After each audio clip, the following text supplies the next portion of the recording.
All right. Greetings, adventurers, and well met. Master of Dungeons here. Master of Dungeons Twitch channel, twitch.tv/the Master of Dungeons. Sunday nights, live D&D, live play with our cast of characters. We have Design Lizard, Dantishin, and Angelus returning with us to play episode 2 of Fandel from Below, the Shattered Obelisk. How's it going? Well, thank you. Good to be here. Nice. Very cool, very cool. First of all, we wanted to mention a wonderful thank you to Otter. He was our Twitch producer and our YouTube producer and one of our cast members. He unfortunately and regretfully had some other commitments that were a little bit more pressing. So he has left the collective for now. We did mention to him, of course, that his spot is always welcome. He's done a lot of great things for us, taught us a lot of different stuff about streaming and editing for YouTube and all of that. Yes, nothing but love for Otter, and he will definitely be missed. But he's still an admin here. He's also still in our on our Discord servers. So if anyone wants to say hi to him or chat with him and such like that, he's still going to be around. He said if we have technical issues and we might need a little bit of tutoring on something, he would give us a hand. We'll have to redo the cameras before next week's show because I put the cameras in the wrong place on my computer screen. So our Roll20 screen when we go to combat is going to be a little bit scrunched in, but that will be back to normal next week. We'll get the guys in a little earlier again next week in our chat to get the cameras all fixed up. We do have, of course, a new splash screen here that you can see. We added our Found Everyone Below Shattered Obelisk logo. We've got one of our Master of Dungeons logos, and we do have some music playing. As I'm going to actually stop talking for a moment and turn it up to see how loud the music is. I'm not sure how loud it is in the stream. Turn it up to see how loud the music is. I'm not sure how loud it is in the stream. Turn it up to see how loud the music.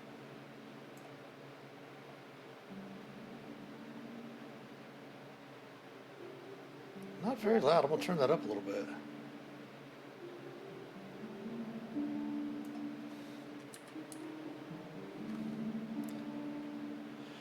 That's not too bad. All right. Hello. Good evening. So yes, we are playing episode 2 of Found Everyone Below, the Shattered Obelisk. When we last left off our intrepid band of adventurers, we have Felix, Hannibal, and Ulmer. Let's go ahead and remind everyone of your characters, and we'll go ahead and start with Felix, and we'll go to Hannibal, go to Ulmer, and then we'll introduce one of the new characters that we have as an NPC that's going to be traveling with the group. So first up is Felix. Go ahead, Felix. I'm Felix. Felix is a halfling wizard. Now that we're level 2, I am an Order of the Scribes wizard. That's all I've got. All right, thank you, Felix. Then we have Hannibal next. Hannibal. Hey, it's level 2. What are we going to say? True. Not much history there. A hill dwarf, monk. My first time playing monk. I'm pumped. Level 2, we get some key points so we can get into some monkey business. And yeah, ready to go.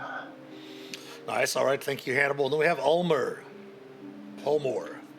Yes, Ulmer. He is a half-orc bard, now barbarian. So he's a barbarian and a bard, so he's a bardbarian. Barbarian. Yes.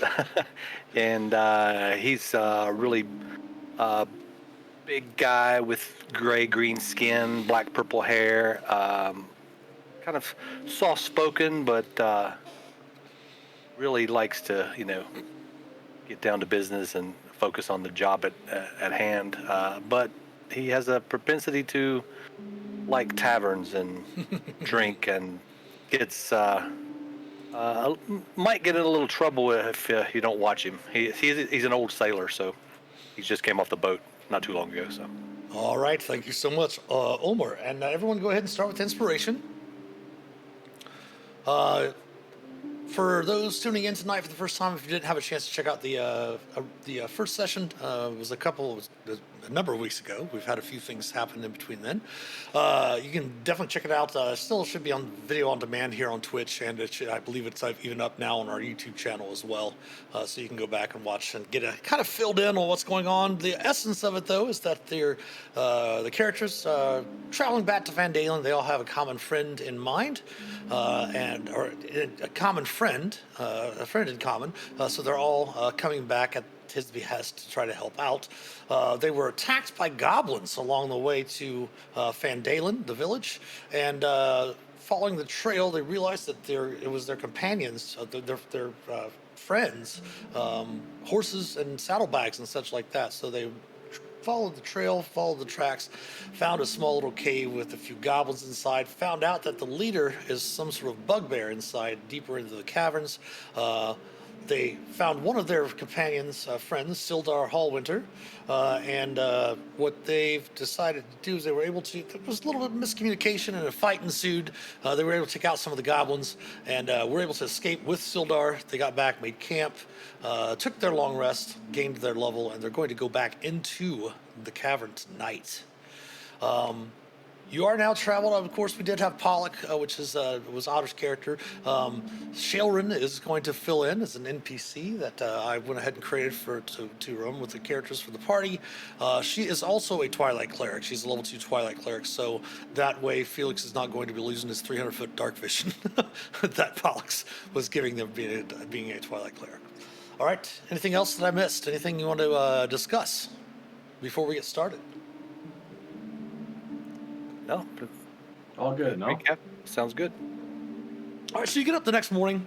Of course, Sildar's still a little exhausted. He does ask, please, sirs, if you don't mind, you might have an extra weapon or something. That's perhaps maybe one of those goblin scimitars. The least I could have to keep myself protected here. I'm going to wait in camp here. I'm very anxious to get to Van Dalen, but I definitely understand if you're wanting to go back to clear out whatever the goblins and whatever remains inside the caverns in the cave, because of course those are a threat to the village nearby. But I'm going to wait here. Of course. Yeah, of course. Makes all the sense. And you did most of the stuff you got from the other goblins and stuff like that. You were able to pack into the wagon that you had hidden with the horses. Now he's kind of staying back. The camp's a little bit farther down the trail, heading a little bit towards more towards Van Dalen, and you're able to make your way back to the Cragmaw hideout. Let's go ahead and move everyone over to that map.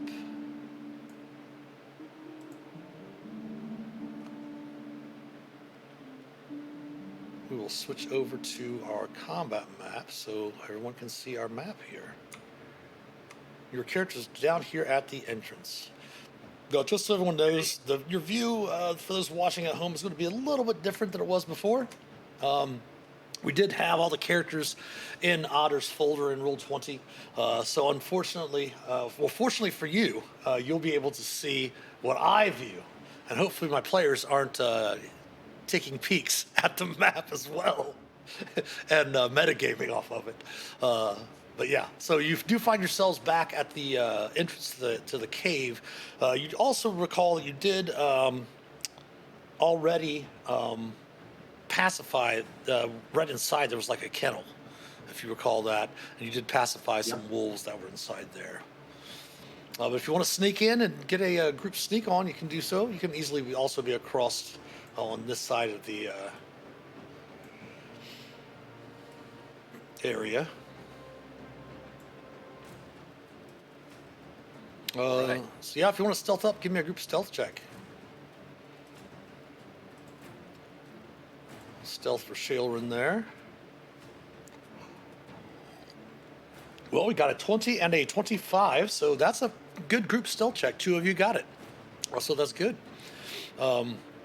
Shailrin's not really that great with stealth. To give you a little bit about her, you do know that she is as I mentioned before, she is a Twilight Cleric.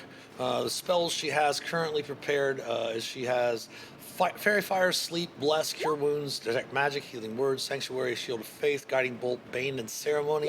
Her cantrips are Guidance, Spare the Dying, and Toll the Dead.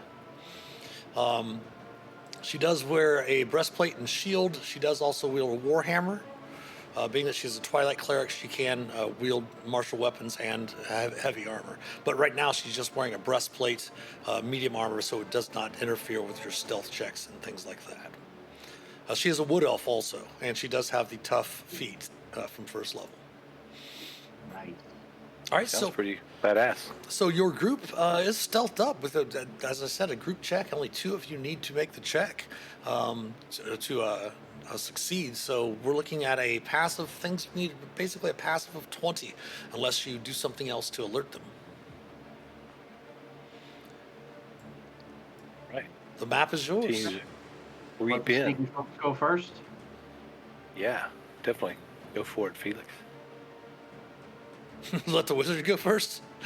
Yeah, look at him. Not the wizard He's go so first. sneaky. Yeah, a wizard going first is always the best idea, I thought. Yeah, for sure. No, I'll go. Olmor go in. All right. You should still have your vision, Yes. correct? I can. We'll get up to around here and kind of peek around and see if those wolves are still there. They're still there. They are still pacified. They kind of, you see them as you all enter in. You kind of see them whimper a little bit, and you see some of the tails wagging a little. Okay. And I'll go ahead and take. I happen to have a pouch. Some iron rations, some jerky. Just Olmor's got a soft spot for dogs, wolves, anything like that. So he tosses them some jerky. You know when a player dates themselves playing D&D when they say iron rations. Yep. Yes. Nice shirt, by the way. Oh, thank you. Yes. Mine's a little bit older. Almost back that far. Yeah.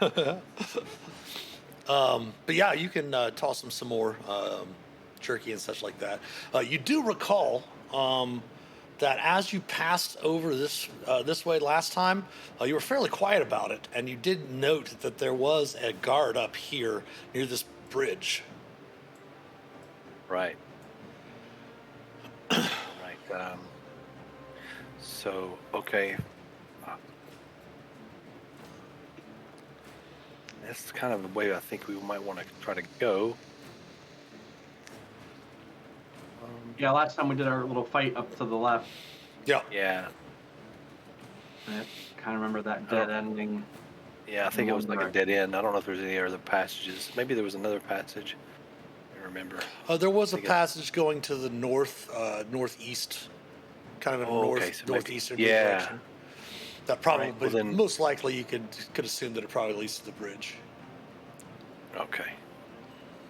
Yeah. All right. Well, in that case, Olmor's just kind of going to look up at the bridge and see if he sees anybody up there. Not from this vantage point here. Let me go ahead and check Ulmer's vision. Not from the vantage point where you're at right now, but you are fairly quiet at the moment. Okay. I'll go ahead and step up just a little bit more. And if he doesn't see anybody on the bridge, he'll go ahead and cross the creek Okay. and kind of go back up through this passageway. Okay. And I'll wait till my friends get up with me. I'm gonna check that north passage. We didn't get a chance to look at earlier. Sure.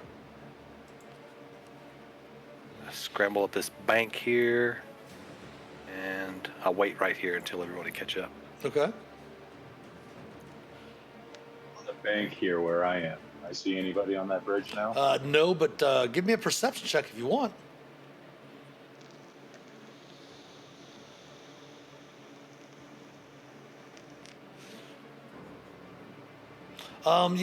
With the rushing of the water, I mean, it is a small little brook or stream, but it is running fairly quickly, and you really don't hear much, especially with your companions and your group stealth check and such like that. Maybe just because you're close over here, obviously the sound is a little bit muted from the other side of the stream, but just you really don't hear anything up there. All right. continue down where everybody else went. Okay. And yes, indeed, this is where you had found your companion, Sildar, and you defeated you do see the bodies of the goblins, of course, still there. Um,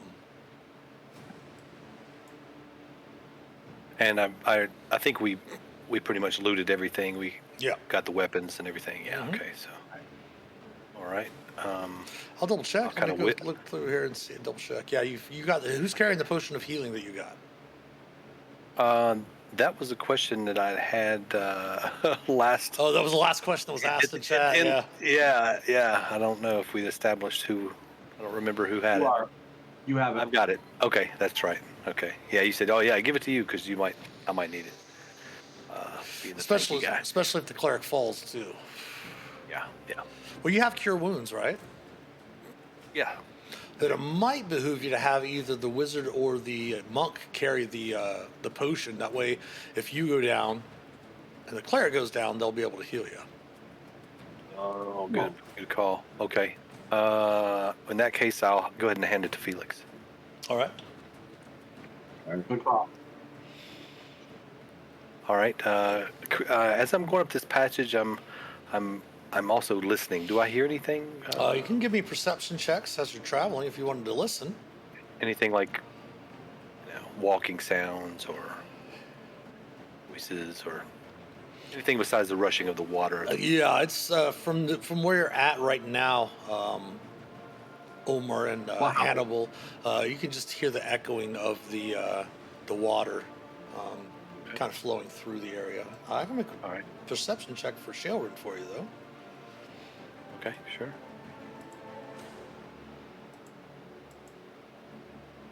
Same. She's like, I don't think we're close enough to really hear anything yet. But Okay. be mindful and not only listen for sounds, but check the grounds in front of you. Yes, of course. Omar says, yeah, I was already doing that. And she kind of gives you a wink. As his eyes kind of go wide and he starts looking down at the ground as he's stomping forward there. Okay. Yeah, so as he's going around, he definitely starts looking at the ground for any traps or anything unusual. Mm-hmm. And you've got a passive of 11, so if anything really pops up, this is still, level 1, level 2. If anything happens to pop up, your passive will most likely catch it. Okay. Creeping on around. We're trying to take a peek around the corner Okay. and look across the bridge All right, there. give me 1 second. I want to step over to the lighting. You should be able to see across, correct? I can see up to the edge of the bridge. Right here, yes. Can't see. Oh, yeah. Now I can see down the passageway. Yes, it is attempting to hide, but not hiding very well. Does not even note or have any notice that you are nearby. Okay. I will kind of make some hand motions, and I'll just kind of like say, "Hey, look," like I'll point at something up ahead. And I'm not so great with the range, so I'm going to kind of make a motion with bow or hand or something, and I'm going to step kind of out of the way to see if anybody wants to try to take this thing out. I'll say, like point at the little creature, that the goblin. I guess it's a goblin. Take a step. So if anybody wants to, Our party. More is. Well, as you right. okay, Felix going to step up in front. What's Felix want to do? That's a nice that's a nice pint glass, by the way. Design Lizard. Why don't you show that to the camera? Yeah, I know. It's a That is beautiful nice pint glass. one. I like that. Oh yeah. Yeah, you can get those in our merch store right now. Those are available. I think we're gonna knock some prices down when it gets a little bit closer to Christmas. That'd be good. All right, Oops. Well, want to mind sliver it? I was gonna say I was gonna do a mind sliver. And All right, we will There we attempt go. its saving throw. DC is a intelligence 13. It will fail. Nice. And it kind of screams out, and looking across the bridge, it can kind of see where you're at, Felix. And it's going to get, with the Mind Sliver, it gets, was it a minus D4 to its next save before your next turn? Should be able to click the spell description there in the Roll20 chat. Yeah. Yeah. Subtract 1d4 from the next saving throw before the end of my next turn. Excellent. All right. But it is going to shout out that, and if I recall, no one speaks Goblin, right? No. Correct. All right. It Correct. does. It shouts something out fairly loudly, and it will put you into initiative. Oh, okay. All right. And... Nice. Low rolling like a champ tonight. Mm-hmm. Same here. More's like, what? Wait, what? I was gonna say I speak dart and throw a dart over Felix's head, since Felix is just a halfling. But we'll get there. All right. It is the top of the round, though, Felix. You are up. I mean, let's do another Mind Sliver. That's... Oh, nice. I'm going to roll that D4 real quick first. So I'll be subtracting 1 from his save.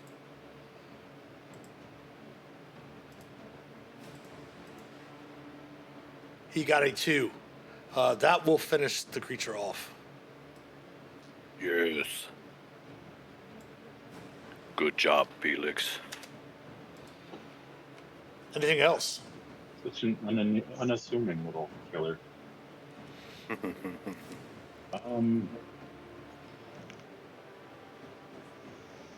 Now let's move here. I should be able to move 10, 5, 10, 15, 20. See if we can see anything else down around the around either of these bends. Go ahead and move back if you would, Hannibal, since it's not your turn yet. Oh, sorry. Still an initiative. Yes, still an initiative. From this vantage point, you can't see anything else. All right, and that'll. I'm going to move back 5 feet. I'll finish my 25 feet of movement, and that'll be it. You sure you don't want to stand right there? Because that's definitely good. That did give a place for your companions to walk through. Now you're blocking the corridor again. But I'm small and don't block Fair my enough. friends. Well, no, you as a halfling can move through their spaces, but they can't move through your spaces. Oh, okay then. Yeah, I'll stay there then. Okay.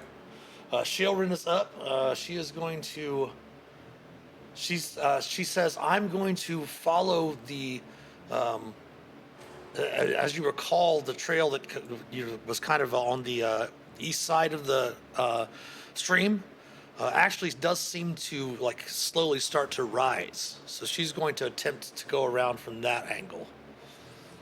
As to not clog everything up. So 5, 10, 15, 20, 25, 30. She's going to dash 10, 15, 20, 25, 30 to there. You should be able to see her below you, right, Felix? Yep. Excellent. And that is the end of her turn. The goblins are up, and you hear a number of goblins start rushing through this area here.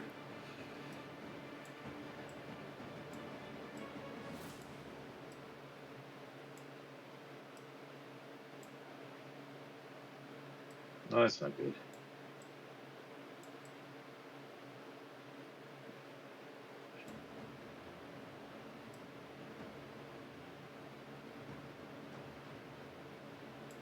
And this was going to dash forward to there.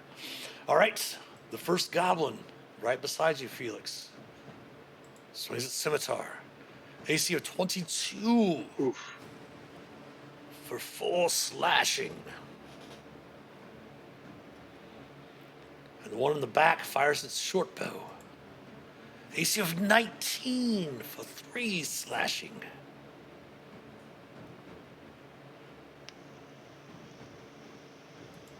Ouch. And you hear baying of more wolves. Let's see, this one's going to go 5, 15, 20, 25, 30 to there. It's going to dash out to there. It can't really do anything. 5, 10, 15, 20, 25, 30. 5, 10, 15, 20. This one's down below. Is going to rush up actually right beside Shale Red. This one is down below, so I'm going to put a blue marker to note that they're both down below you. Shale Red and the wolf are down below. And they can't attack because they all dashed. Ulmar, you're up. All right. That want to squeeze past Hannibal at 5'10", and then the bridge itself. That wasn't. How high was that? As I'm looking at it, how high? What was the low? Below? Was it 10 feet or so? Around 10 feet down? or so, yeah. Okay. All right. Yeah. All right. Cool. So, yeah. As soon as I get past him, I get here to this one, and I attempt to grab this goblin here, and try to smash him against the wall. Okay. Just want to grab him. Grapple? Go ahead and give me a grapple check. Grapple and smash. Okay. Alrighty. Athletics. Strength. Oh, nice. It is going to attempt to use its dexterity, acrobatics. Ooh, you are able to successfully grapple it. Okay. So currently, right now, you have it grappled. On its turn, it can attempt to escape. You'll set the DC again for me to escape, for the goblin to escape on its turn, if it wants to escape, that is. And then on your turn, if you want to try to bash it into the wall, you can do so then. Sound cool? Okay. Sounds good. All right, Hannibal.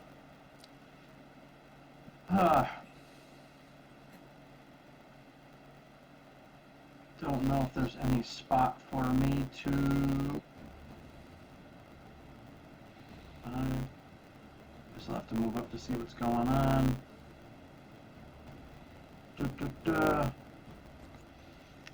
I wouldn't be able to dart the one that Ulmar's holding, right? Yeah, you could dart it. It would definitely have a little bit of cover. He's grappled, but he's not restrained, so you're not going to have like any bonuses or anything. So looking at the half squares, am I able to fit in this square? Sure. Because I'm gonna move up to this square with my monkey business new speed, and I'm going to try to whack it on the head with the quarterstaff. As Old Muller's just holding him, he kind of sticks his head out. He's just holding it out like that. Here you go. 21. That will definitely strike true. Yeah. All right. And do you want to take your bonus action for your unarmed strike, or do you want to take a bonus action to flurry of blows? How many key do you my have? normal. I have 2 key, but the unarmed strike isn't key, right? That's just Correct. straight. That's just a normal bonus action if you attack with a monk weapon. Yeah, I'm not gonna. Yeah, I'm gonna try that. Try punching him in the face. 18 will hit, yes. Nice. And he is barely hanging on right there. I mean, Ulmer has a hold of him, and he's all day sitting there from just getting thwacked and pummeled by Hannibal. Anything else for Hannibal? That's it for Hannibal. All right, top of the next round. Felix, you're up. Okay, that hurts. So, let's see. What can I do?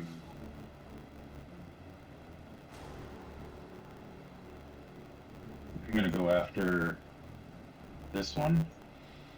It's not clicking on it to show you which one I'm aiming at. Click and hold. There we go. That one there? The one in the back? Yeah. With a chill touch. All right, keep in mind that you are in melee combat, even though this one's grappled.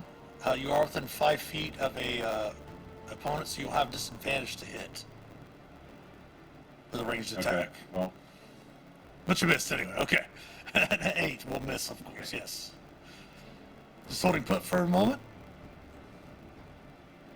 well, I will. Yeah, I draw a attack of opportunity if I try to move. So Okay. that's pretty much all I can do from here. All right, on Sheldon's turn, seeing what transpired with Felix the last round, she's going to spend one of her first level spell slots for a bonus action spell and cast Healing Word. 7 points of healing to Felix. That should get you to full, doesn't it? Nice. It does. And then she is going to turn around and try to bring her Warhammer down on the wolf. Actually, she's going to cast Toll the Dead on the wolf in front of her. It is not damaged yet, but that's what she's going to do.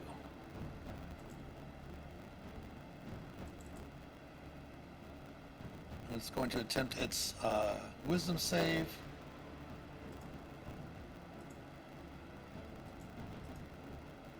Ooh, and it's going to succeed. The goblins are back up. This goblin is just going to attack you, Ulmer, to try to get you to release it. Let me double check some stuff here real quick.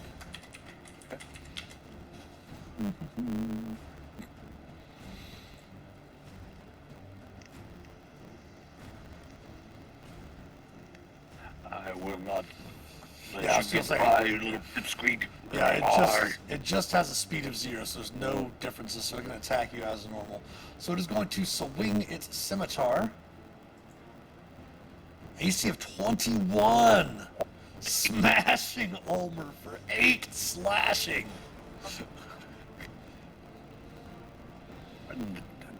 Ooh, Dang.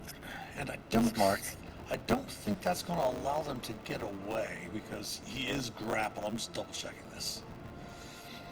Yeah, you can't disengage from him since you have him grappled. You do see him feebly attempt to hide in your arms. okay. This goblin is up here.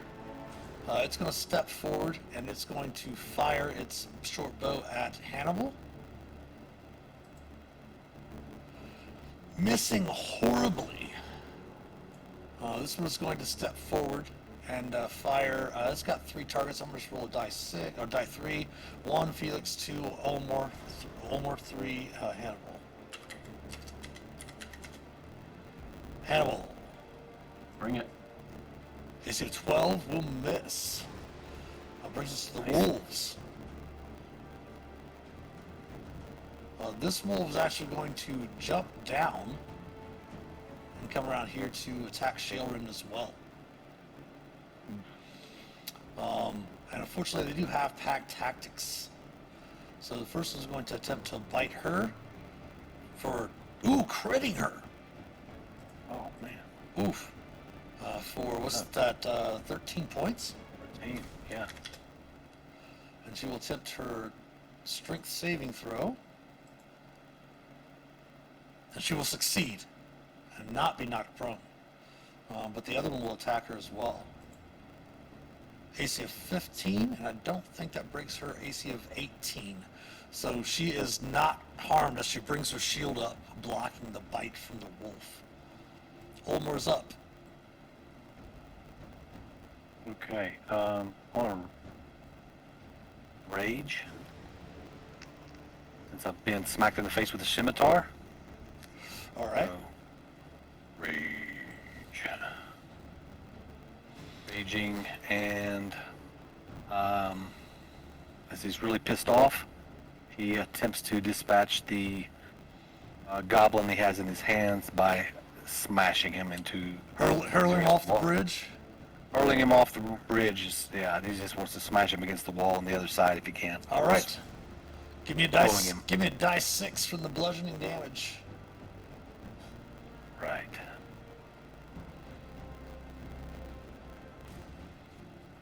And indeed, it only had 1 hit point left. You're able to slam it down. You hear even over the bubbling of the brook, the sound of bones cracking. The goblin is gone. Any movement? And- Keep in mind, these are on the ground. These wolves are on the ground. Yeah, I'm going to go ahead and step up and get in front of... Can't move anymore. I was going to get right up onto the bridge here. There you go, thank you. And... Crunchy, crunchy bones indeed. Jeez. That's it. Yeah, I was going to defend this position because it feels like if they're all coming across the bridge, I can try to do something. Okay. Hannibal. Seeing my friend blocking my path to the bridge, Yep. I Keep in mind you can jump. If Baldur's Gate 3 has taught me anything, you can jump as part of your movement.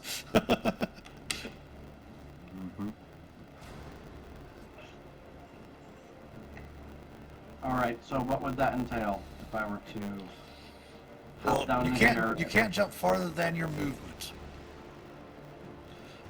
So you have what, 25-foot movement as a dwarf, and what's your strength? Unparalleled.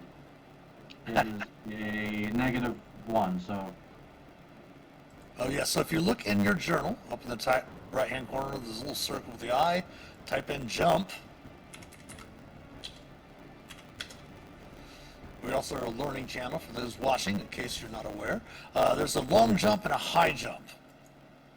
So you can use your movement for jumping and such like that. In the case if you wanted to long jump from where you're at over to, like, say, this square here. no, I was thinking of hopping down. Oh, that's... And, Yeah, if you want to hop down there, that's just simply dropping down. That's only about 10 feet or so. You're not really going to take any damage from that. But go ahead and give me a strength athletics check anyway, or acrobatics, your choice. Probably better for a monk with acrobatics. yeah. You are going to drop down. You're not going to take any damage, but you are going to land prone. Okay. We might as well give you at least 1 by 6 damage, right? Oh. 4 bludgeoning for Ouch. the drop. Nasty. All right. And I'm prone. Yes. So, was there any movement to get that? But how much movement do I have left? Can I end up here? You have 10 feet of movement left. Yep, you can move right over there. All right.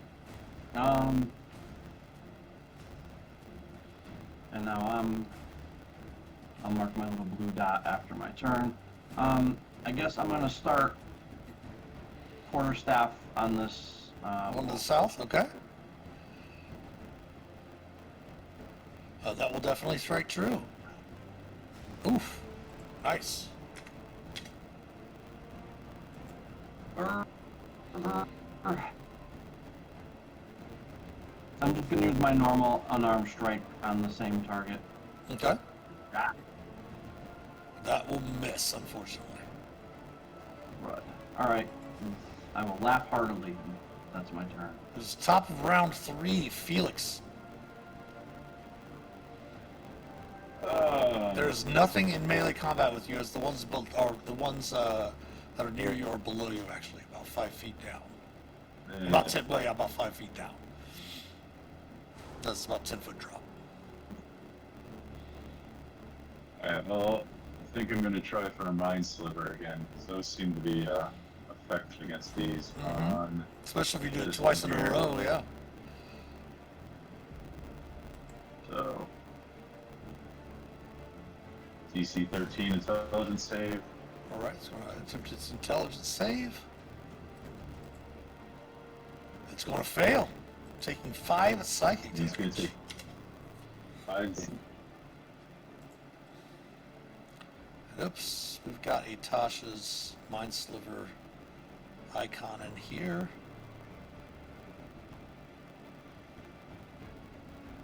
Oh, we do not. We have a Hideous Laughter and a Mind Whip. We're just going to put the Mind Whip on there for now so it'll remind us. Anything else for Felix? Movement?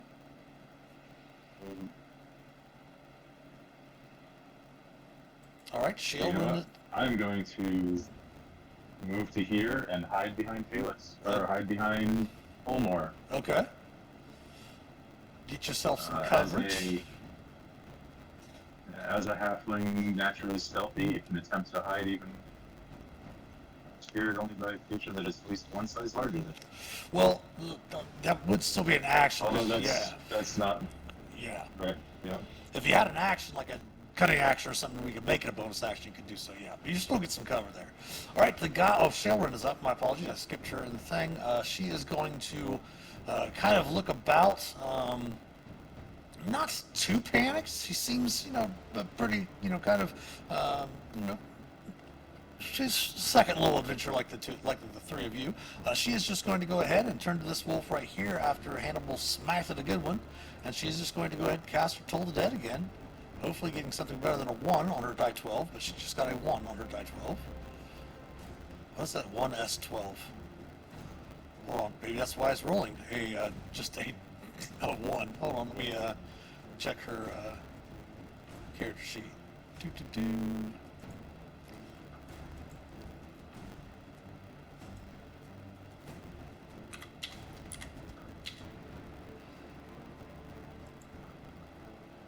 And let's try that again.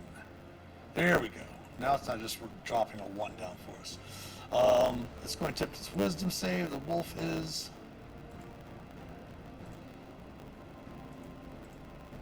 It's going to fail, and she's going to kill that wolf with her 8 points of necrotic damage. Awesome. And then she is going to hold her ground. The wolves are up. This wolf is going to try to attack her one more time. It does not have pack tactics this time, so its bite is going to miss instead. I would have missed either way. Back around to Omer. Goblin meat. Now I run across the bridge and attack this one with my longsword. My Okay. moon-touched longsword. Gotcha. Raging. And I can't move. There. I wonder why it's having stuck there. Can you move now? Yeah, I don't know. Let's see. Yes. Okay. I can move. Okay, cool. Okay. Attacking. Nice. Yep, that will hit. And that will finish that one off. Nice. All right. I just kind of take a quick look around, kind of see where my friends are, and I get ready for the onslaught of the next one as I step on top of his body and wait for the next one to attack. Okay. Brings us around to Hannibal. Alright, since I seem to be speaking fluent quarterstaff, let's try one more time on this other wolf. There you go. Oh yeah, that will hit. And that will finish that wolf off as well.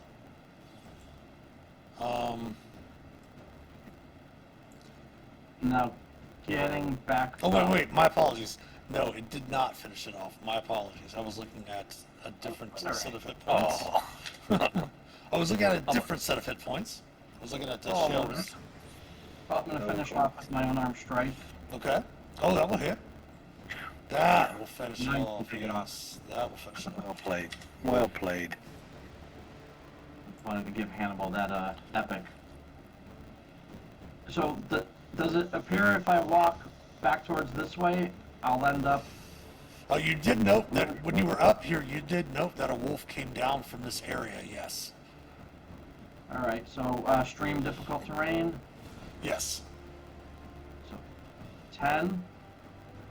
Is that going to be 15 or 20 under the bridge? 15. 20 Alright, and 20, fine. 25 me right here. Okay.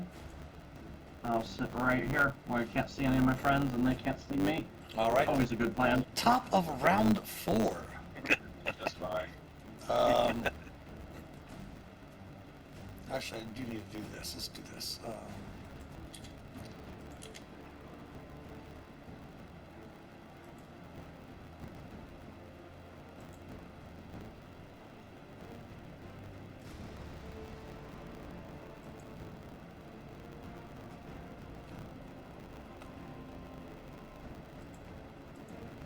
That's my raging icon there. When I'm doing that, I'm raging. There should be a rage icon in there. It is. That's it. It's Okay. raging. Oh yeah, perfect, perfect.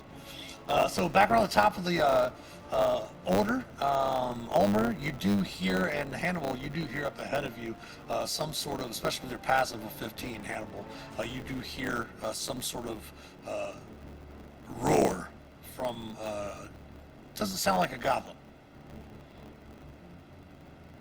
And Felix is up. Excellent.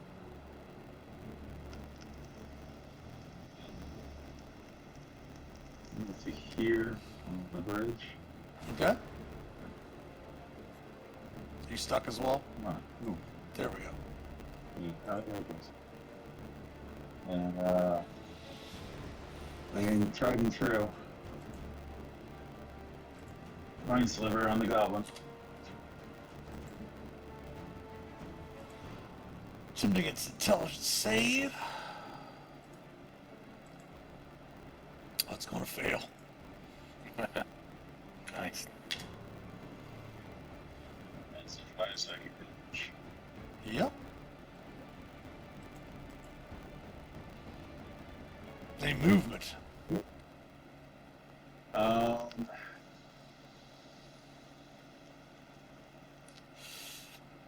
You're actually in a fairly good position, aren't you? If Hannibal was closer to the jump down onto his shoulders, though. But no, I think I'll stay where I am. Okay. Shailrin is up. She's going to follow suit. Follow with Hannibal. She's actually going to stop behind Hannibal, and she's going to cast a Cure Wounds on herself. Good call, good call. Healing 8. Nice.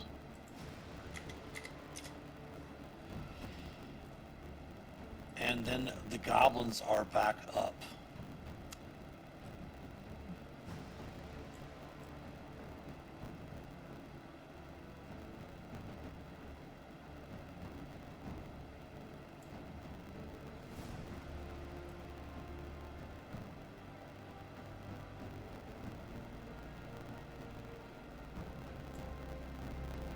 Dashing forward. Those two dashed.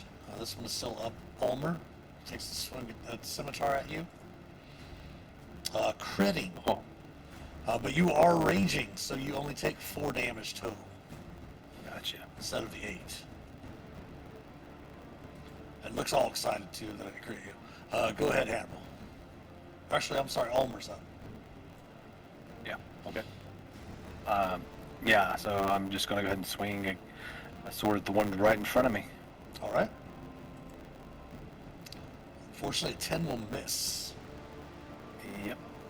Okay. And Keep in mind before your next turn, you do have reckless attack now also. So if you want to next turn, you can use reckless attack and you'll have advantage on your attack rolls. that's right. I didn't have reckless added. But they will have advantage on. Oh wait, you don't get reckless until 2nd level, I think.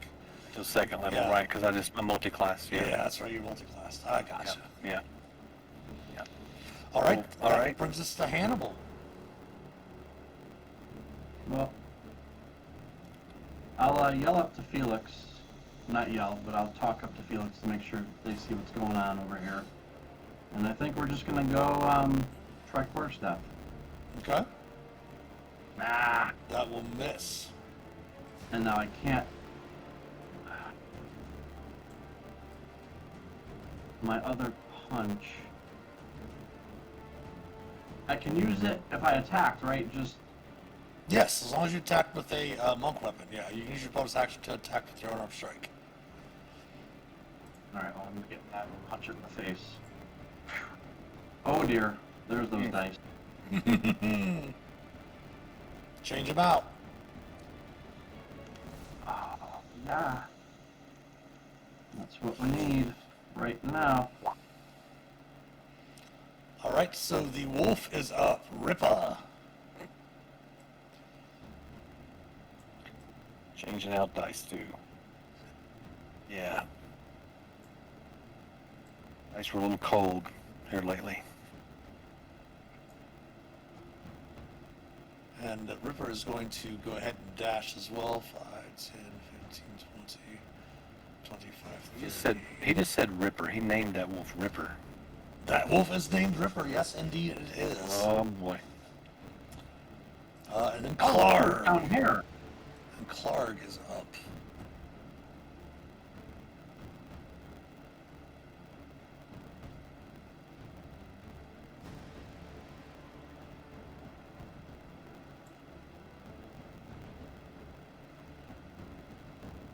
Is going to throw a javelin at Ulmer.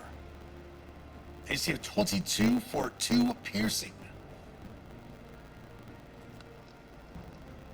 Ouch. Back around to Felix. All right, let's see. There is a lot going on.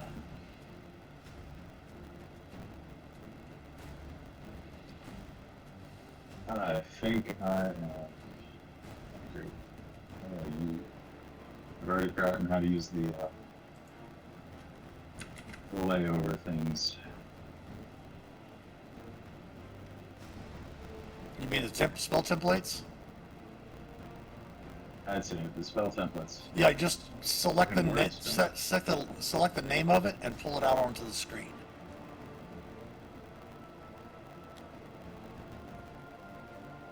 Alright, where do I pull it from? That's Oh, in your journal, if you go to your journal, upper right-hand corner is the one that looks like a newspaper. Click on that and then scroll down to the very bottom. You'll see your spells and other templates folder. And the top folder is spells by name. What spell you want to cast? sleep. What area is it? If you don't want to bring it out, it's not a big deal. Just let me know in what area you want to cast it, and I'll go ahead and pull it out for you. Go right over here, but back far enough that it won't hit homework. Okay, unfortunately, I'm Where, thinking in that area you might not be able to see far enough away from you to be able to place it. Okay. Let me put it at the limit of your vision is right there. And let me see here. Actually, that is going to miss. That is exactly the extent of your vision. That is going to miss Ulmer. And it is going to get those 3 goblins that are right there. Nice. Awesome. Yes. And let's There you go, Felix. Roll high.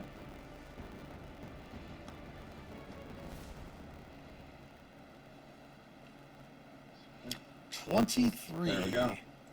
Well, this one is going to be asleep in front of you. Unconscious. Where's our unconscious?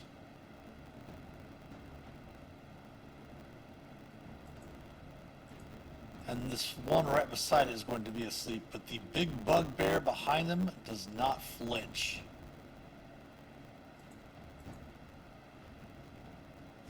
I can take his dashes off. All right, any movement for Felix? No, I think I've got the best battlefield view from right where I'm sitting. I can see Hannibal and the 2 things he's facing, and Omar and the 3 he's in front of him. So All right. I'm good where I am. Shailrin is up. She is going to drop a Toll the Dead on the goblin right in front of Hannibal.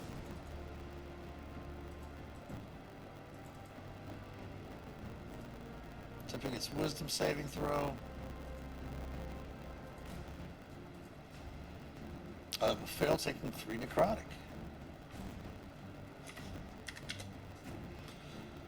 And then she is going to actually stay put for the moment. The goblins are up. You hear a rush of goblins coming in from the backside there, Ulmer. Let's see, 5, 10, 15, 20, 25, 30. They're going to all dash to here.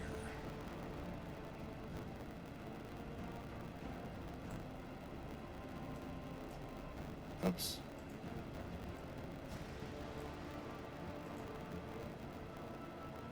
And then the ones in front of you are sleeping, and the one on Hannibal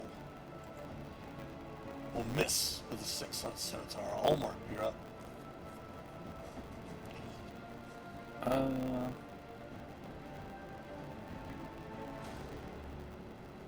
Yeah. I'm gonna cast Cure Wounds on myself. Okay.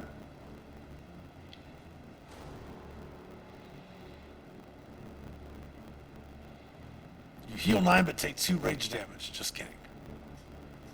You heal for 9. Okay, great.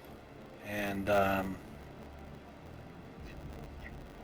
Cast while raging. yeah, cast all raging. Thank you. Yeah, Good call, I forgot yeah. about that. Yeah. Thank you. I haven't played this in a long time, so okay, cool. Never mind. Scratch that. Well, I'll take the javelin that was stuck in my side, and I toss it back at that bugbear. Okay. And Unfortunately, 11 will miss. okay. Those dice are talking to me. Any All right, then, movement, if you want to move any at all, let me know. These two are unconscious, so they will not get attacks of opportunity against you. Yeah, I'm gonna go ahead and at least move back to the edge of the bridge so I can see what's going on around the corner there, Okay. in case I need to do something different. Yep, in turn. All right, Hannibal. Oh dear. Quarterstaff goblin. All right. I look at the staff and I'm like, what the hell is going on? And I swing it again. That will hit. Nice. And that will kill that goblin off, crushing its skull. Unarmed on the warg. Okay. It's just a wolf, but that will hit. For 4 bludgeoning, nice. I growl at the wolf.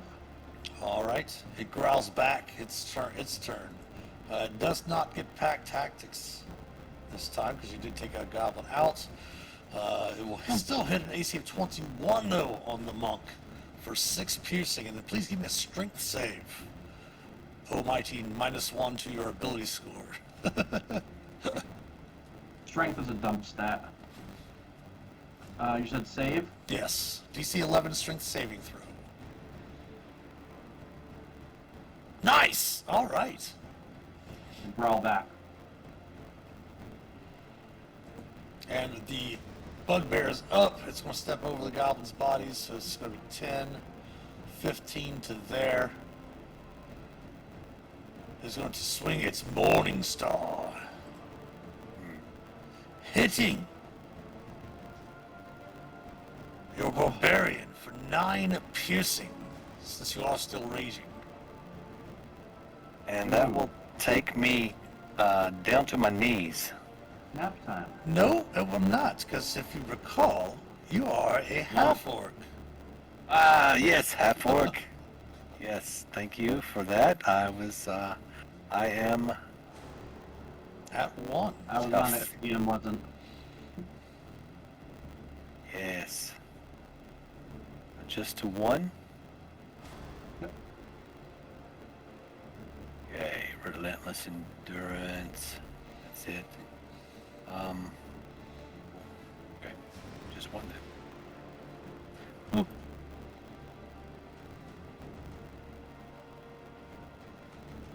All right, so that was the Bugbear's turn. It is the top of round 6. It is the top, a little bit of after the top of the hour. Before we go on to round 6 to finish this combat, we always like to try to take a little 5-minute, 7-minute break at the around the top of the hour to allow everyone to use the restroom, grab some drinks, refresh your beverages and snacks and stuff, stretch your legs and everything. Yes, with the wonderful Master of Dungeons pint glass. So we're going to take a small little break for about 5 minutes or so. It is 5 after the hour. Let's have everyone come back at 11 after the hour, which is 5.5, close to 6 minutes for a break.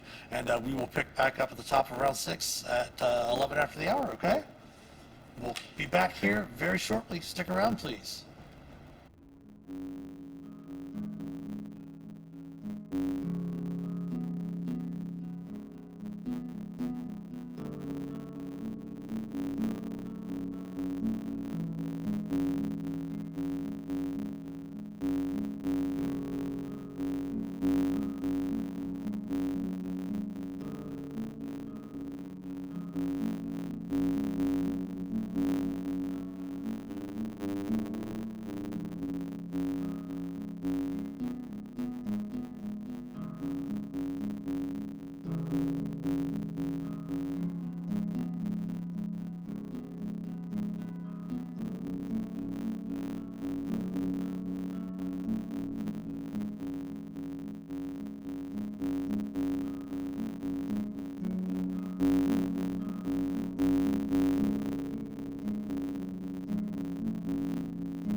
All right. Yeah. Look at that shirt change. Nice. There we go. Maybe that might help out the luck a little bit. Yeah. Change dice, change shirts. Hey, what do you got to do? We'll get some Master Dungeons, some of the different Master Dungeon shirts out to everybody maybe before Christmas, so we can start wearing some of those on. Yeah, screen as yeah. well I was for already the planning on stream. getting one, but I just haven't done it yet. Well, welcome back. It is the top of round 6. Let's go ahead and finish up this combat here. Hopefully you guys won't die. And then maybe chat with see how the viewers are doing, see how everybody's weekend's going so far. So back to the top of round 6. Felix, back around to you. Well, I was gonna do something, but I realized that it's a line spell, and I'd have to get in front of Omar to do it, so I'm probably not gonna do that. So I am just going to cast Chill Touch All right. on The bugbear. the bugbear. Okay. Unfortunately, 12 is That's going not to great. miss.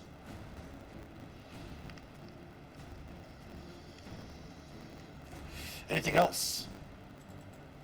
I think I'm gonna back up a step to here. So that way Omar's got room if he wants to keep moving. Okay. And my turn. All right.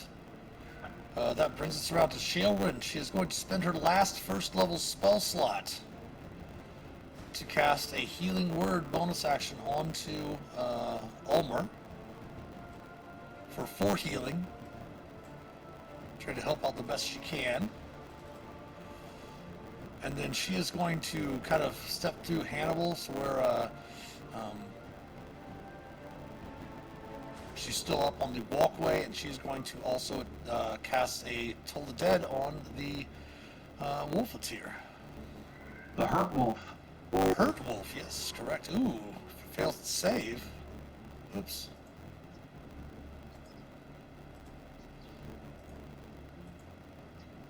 And it does fail its save. No, it doesn't. It makes the save by 1. Oh, goodness. She's not very happy about that, but the goblins are up. I'm going to move these two just kind of back over here since they're sleeping. Actually, no, I'm not going to. This one's going to step forward and wake this one up.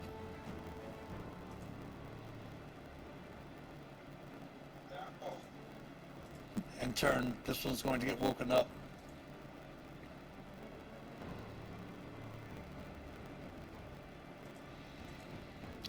This is going to move down here. It's going to move down here. These are going to pick up their short bows. This one's going to move down here as well. And this one really can't do much of anything at the moment, so it's going to kind of hang back. All right, on Shailrin. Missing with AC of 18 and hitting for 8 slashing. Ouch.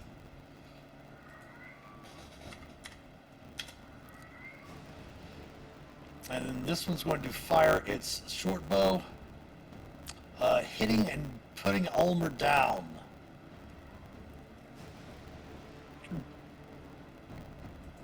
And then the next shot will go at Felix, doing 6 damage to Felix. Wow, these guys are rolling like crazy goblins.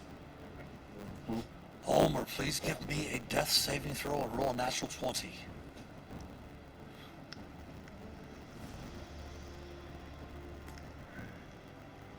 Okay.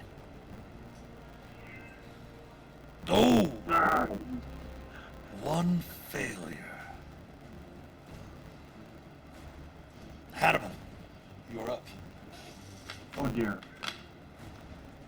I guess I'm going to swing through that wolf.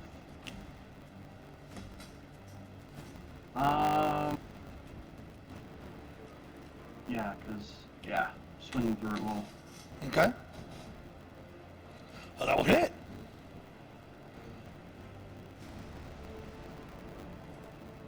That will drop it to 1 hit point.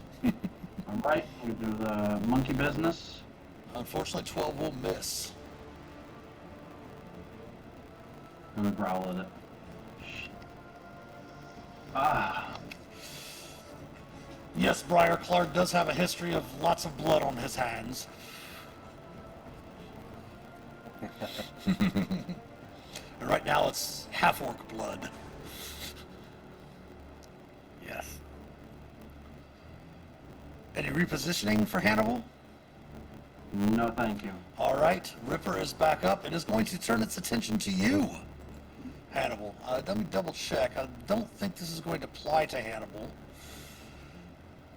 Against a creature if at least one of the wolf's allies is within 5 feet of the creature. Correct. Okay, so he does not get his pack tactics, but you have been jacking him up, so he is going to actually turn his attention towards you and attack with a 21 for 6 piercing, and then please give me a strength saving throw.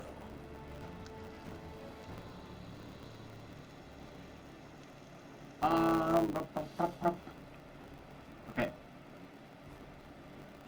Oh, you are not Glad I going didn't to waste roll. inspiration on it. Glad I didn't waste inspiration.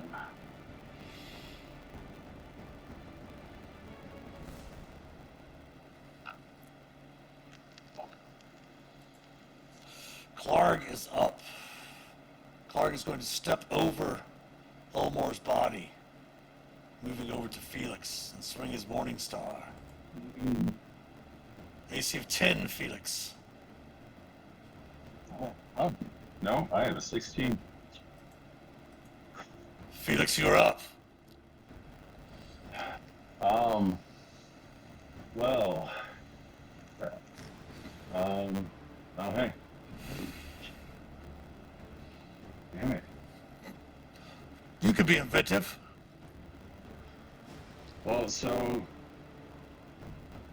I have Tasha's Caustic Brew. I can hit Clark. And it's a straight, but it's a 30-foot line. Would I go over Hannibal and Shelrin's heads? Ulmer is on the ground. That's If a you line. want to shoot it straight forward, you could. Like if you wanted to move back here, you could. Let's do this. Why don't we do this instead? Let's go ahead and pull out Tasha's Caustic Brew's template. We got the template here. And let's go ahead and we'll hold down Alt and we'll adjust this around.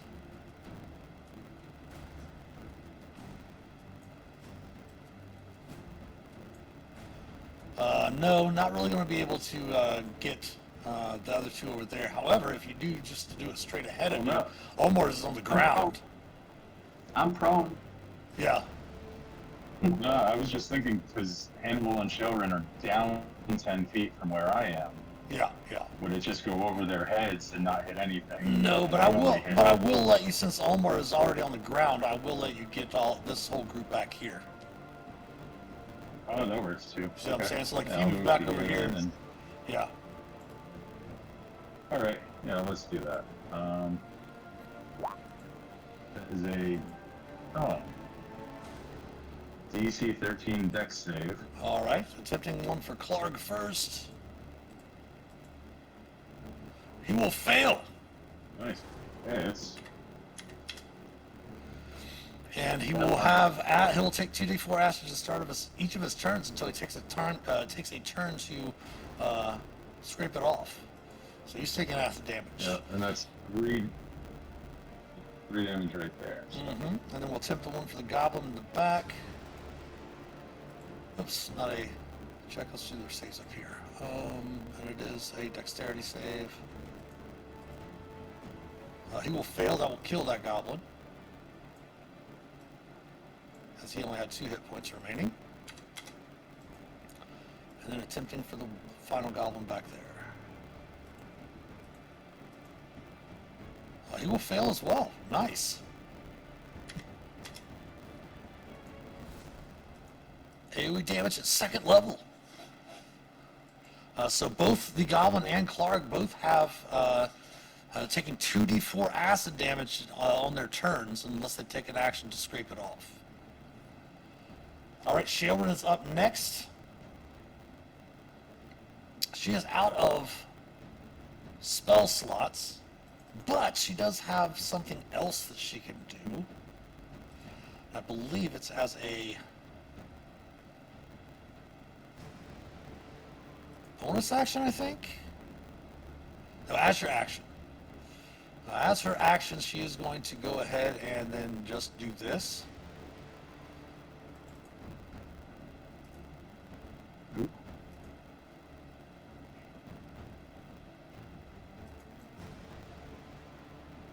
She does. You also all know that she is a worshiper of Seluna. That is a 30-foot setup there. And at the end of each of your turns, you will gain a dice 6 plus 2. For this round, that is going to be 5 temporary hit points at the end of your turn.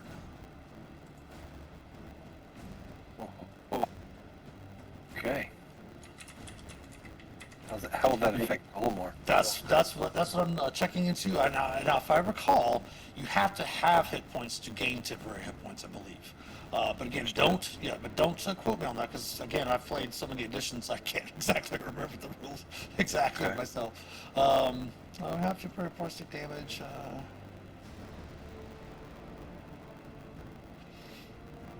If you have 0 hit points, receiving temporary hit points doesn't restore you to consciousness or stabilize you. They can still absorb damage directed at you while you're in the state, but only true healing can save you. Gotcha. So it will still. Don't wake up. What was that again? I didn't quite hear everything.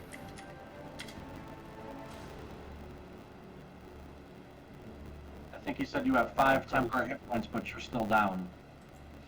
Yeah, you gain those at the end of your turn as well. Don't forget. Okay, so this goblin back here is going to take. Please give me 2d4 if you would, Felix. All right. Let's move this right through this. Upper left-hand corner. If you go down, you should see the polyhedron. The icosahedron symbol for the D20. Click on that, and it'll pop up a bunch of dice for you. Well, I hit it with the spell, so. Yeah, that's fine. That'll work too. So that's 5 It points. still does the damage. Yeah. Oh, damage. It will kill actually the goblin in the back there. It only had 4 hit points remaining. This one's going to come forward. It's going to aim at Felix with its short sword. And these 3 are going to attack Shalerin. Actually, no, this one's going to move over here to attack Hannibal. Clearing up a bit of room for this. Oh, wait. There we go. All right.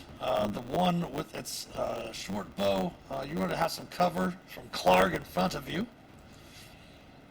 So 7 is going to miss as he's trying to aim around his boss. The one on Hannibal does have advantage with the scimitar attack, missing as well. And then the 2 normal shots on Shalerin, missing and hitting for 8 slashing. Oh wait, hold on 1 second. I forgot Hannibal had, I put the temporary hit points on the wrong person. So she is down to 5 temporary. She is down to 5 real hit points as she takes 5 off of her temporary and 3 off her actual hit points.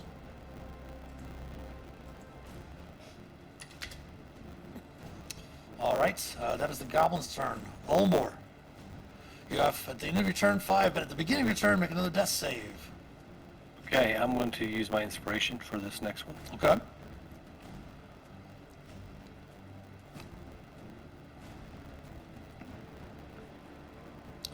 Well, you made it, but go ahead and roll it a second time. Gotcha. Okay.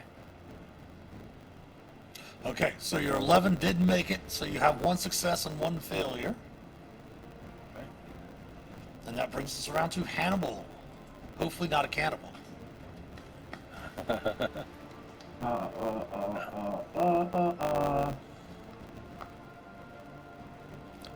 Obviously, using half your movement stand. Yeah. I'm not going to use any other movement. So I'm going to... I'm gonna quarterstaff the wolf. Okay. Because I don't want it pack tacticking on us, hopefully. Ding. Don't hit. That will kill the wolf, as the wolf only had 1 hit point remaining. Ah, I should have done a goblin. I'm going to spend a magical key point. I'm going to do flurry of blows. Okay. Is that 2 unarmed strikes? We'll do them one at a time in case you do drop one of them. You know what I mean? Yes, sir. So I guess I'm going there. Mm-hmm. Yeah, I'm gonna go on that one.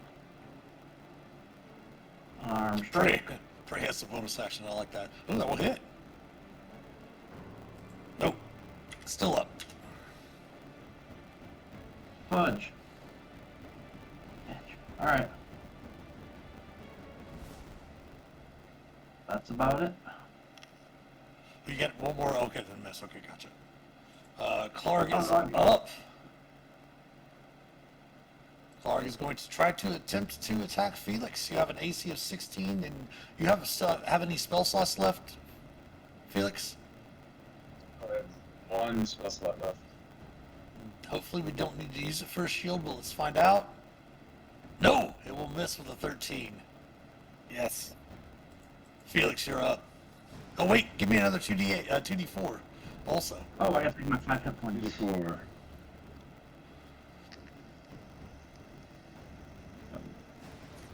Yeah, you can just click the spell again. So oh, nice. The wizard tanking the big bugbear.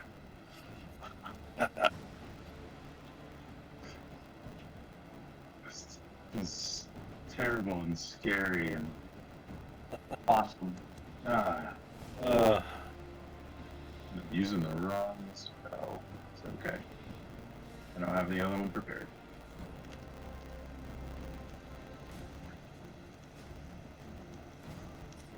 Okay.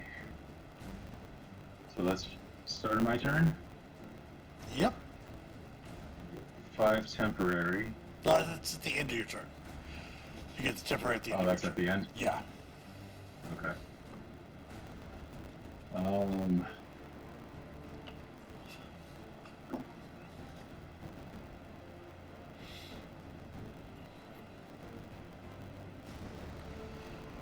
It would be really cool. What's that? Moving down 5 feet and using your inspiration to try to make a shove attack.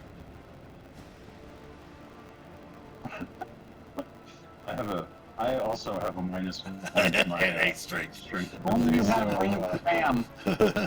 You would think that I'm a halfling wizard. you would hope that the halfling wizard has an 8 strength as a dump stat. I will, however, I think, cast grease underneath the. Basically, underneath Clark, and it'll Yeah, we're unfortunately hit Omar as well, but it's not big enough. It's a 10-foot square. I don't notice. So it's not big enough for the other goblin, but it'll be under Omar. Alright, so here's our grease.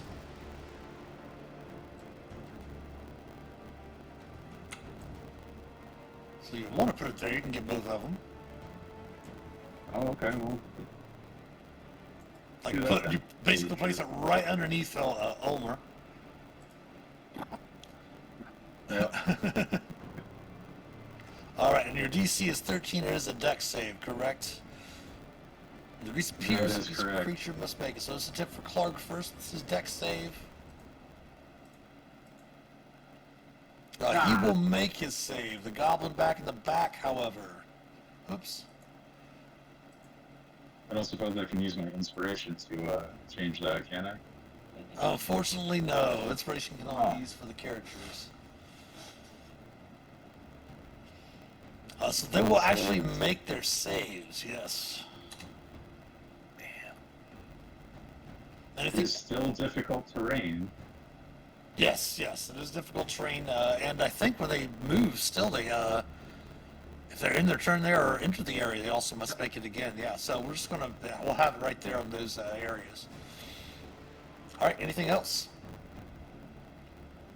I don't suppose I could stab him as a bonus action. Unfortunately, no.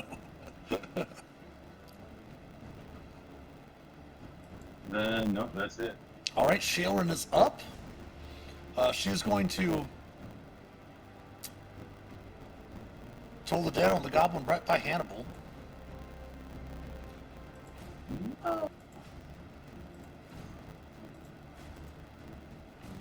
And she will indeed kill it. Yeah. At the end of her turn,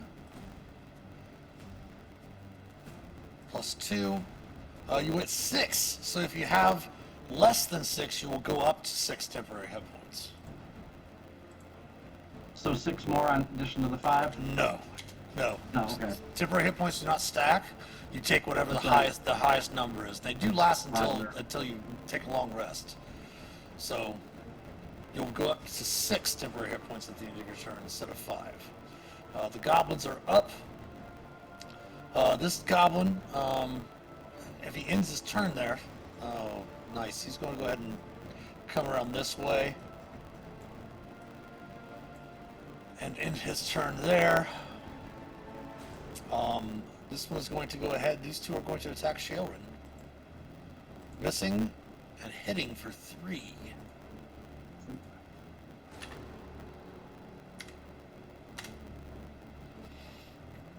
Now that's the 3 goblins. Ulmer. Death save. Dum, dum, dum.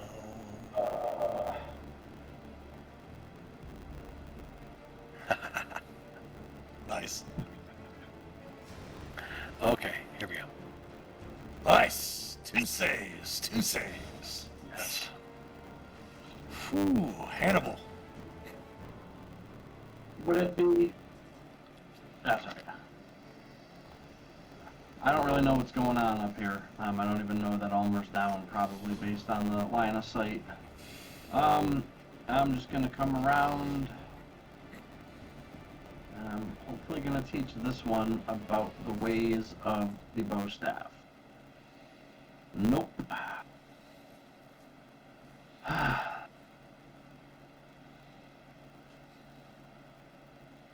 But you are up to 6 temporary hit points, Ulmer.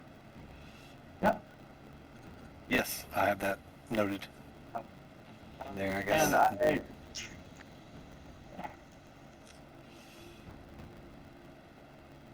key points don't help you when you're dead.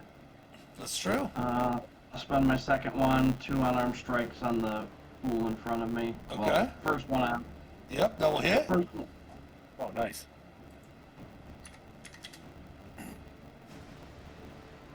The second one. So it's still up. My character sheet's blocking. Second one. That will hit as well on the number. And that as well drops it on the numbers.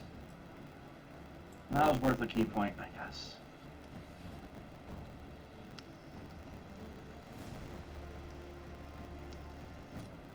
I'd just like to cry. Actually, No crying in D&D. what's, I don't know what Shaylin's AC is. And I don't really necessarily know that she's out of spell slots. So as a monk, I would try to just move 5 more feet and try to take some heat off the healer. Okay. Just that would be my not knowing what's going on. Go ahead and take your inspiration back. The start of the turn for Clark. Please roll 2d4 for acid damage. Yes. Oof. Little way. He cannot stay put, otherwise he's going to be in the grease. So he's actually going to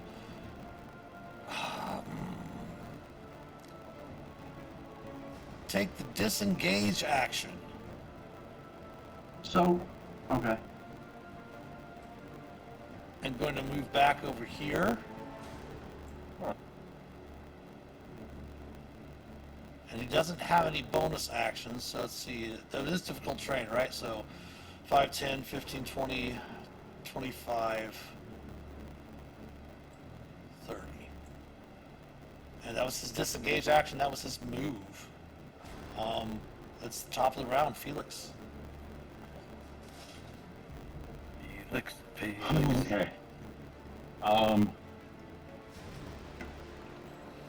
going to pull out the potion, the healing potion that we have. I'm going to slide over to Omar. I am not. Well, you know what? I can possibly make that deck save. You have mage hand? I do not. Oh, okay. I'm going to try to make this deck save. I'm going to use my inspiration, and I still failed. But I'm prone next to Omar. Mm-hmm. Use your healing And potion. will use the healing potion to heal him. I All don't right. remember which one it was. 2d4 plus 2. The standard potion of 2d4 healing. plus 2. Correct.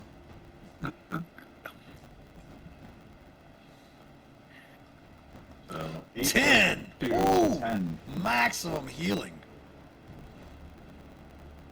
I'm unaware of anything happening, but I'm happy. I'm clapping. And I'm going to end my turn on the ground. On the ground prone. All right. Shailrin is up. She does mention to you that she only has her cantrips left in passing, Hannibal. But she is going to cast a Toll the Dead on the goblin in front of you. Hopefully it will fail its save, is what she's hoping.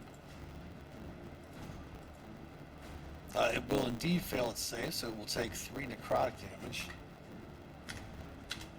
And she will hold fast with her shield up. The 2 goblins remaining, one of them will shoot at Hannibal, missing. And the other one will use its scimitar at, let me see here, we'll roll a die 2, a 1 Shailrin, a 2 will be Hannibal. Hannibal. An AC of 11 will miss. Omer. Okay. Half your movement to stand. Woke up. Standing up here, and I'm looking down. I said, "What are you doing on the here, Felix? What is this? Ah! Did I shit myself? What happened? I don't know what's going on." And I was like, "Oh, I feel like shit." So I touched myself, and I do cure wounds on myself. Okay. Nice. Nice. Oh shoot! And, let me roll for Shailrin at the end of her turn against. And you might get more temp hit points. Oh, okay. Yes, it's up to 7 now. Right. Okay, I'll change Well, that. Hasn't been my turn yet. Okay, so 19 and can I see this bugbear here? Oh yeah, you can see it. Oh, he's right there. Okay, well, as I stand up and I look, see Felix, and there's grease everywhere. It does extend into this square, but if you get to this square, it'll be out of it, and you'll have to make the save again if you end your turn in the grease. Okay. So you'll be out of it if you move over there, because it's difficult terrain. So you just have to stand up. So it'd be 15. That'd be you have 15 left, so that'd be 10. It'd be 15 to get right to the creature. Okay. All right, and I see him, and I realize that he's the one that that had caused me to grease myself, and I decide to go ahead and move over there to him, Okay. and I will attack. You'll use your action to heal yourself with cure wounds. That's right. I already healed, so I'm ready to attack next time, and I will have my sword at the ready. All right, very heroic. Take back your inspiration. Thank you.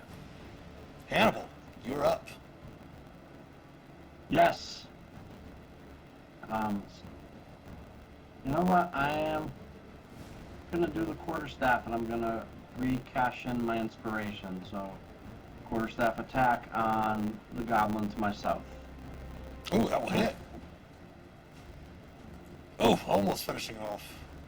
Can't really flub the hit points now for you since the viewers are actually seeing their hit point totals from my screen. That's fine. I don't see anything. I don't see anything.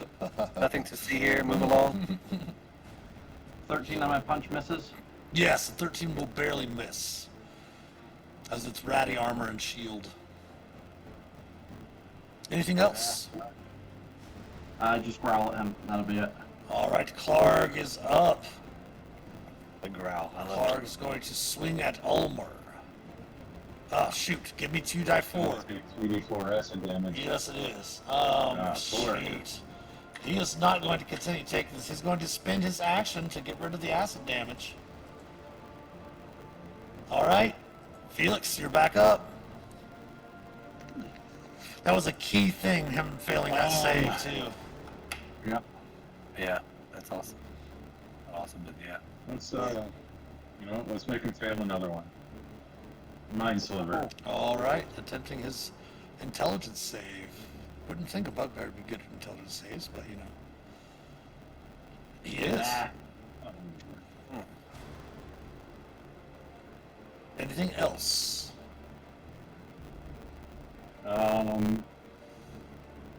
Can't really see anything else that's going on. Do you want to step back or step over here out of the grease? Doesn't fall again. Yeah, I think I'll do that. I never even got up, so I'll take the move action to stand and Okay. I can take a step back. All right. Then And I'm in there. all right. Shailrin is up. She is going to cast yet another Toll the Dead on this goblin here.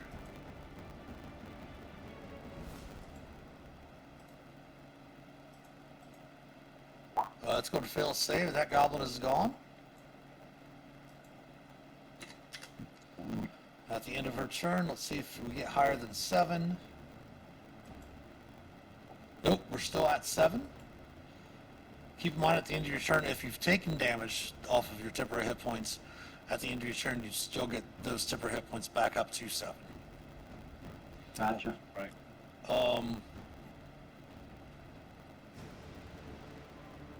Next up is the one lone goblin remaining. He's going to step forward. Again, rolling a D2. 1 would be Shailrin, 2 would be Hannibal. Hannibal. AC of 6 will miss. Mesmerized by my chest hair. Olmor, Can't even. you're up, Olmor. Right.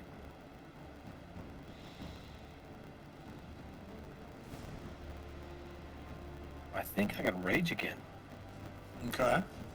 You got two of them, I've two got of them, right? I've got one left, yeah. Yeah. So I'm gonna go and rage. Okay. I'm really, Olmor is really pissed off at this bugbear.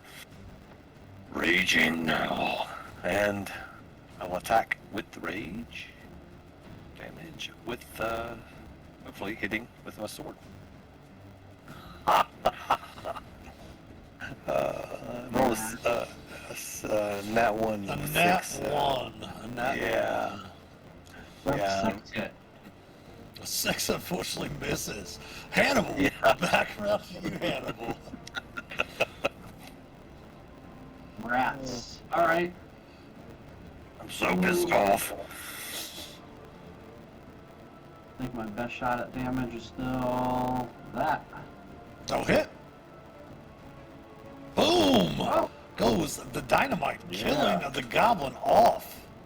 With one yeah. swing, cracking it in the side of its skull. Its skull bounces off the cave wall and kind of mushes in a little bit before it falls lifeless at your feet. Yeah. If the viewers can see my avatar, I wipe the goblin guts out of my amazing chest hair, and I will move up to see what I hear. Other noises, I assume.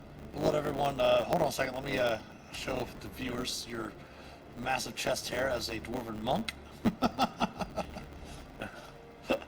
There he is. There he is. Oh yes. Hannibal. All right, go ahead, Hannibal. You can move on up there. Am I able to move? That's stopping me from going past Terror. I can't. Oh yeah, see. give me a second. Let me fix the lighting there. Let me fix the lighting real quick. Thank you.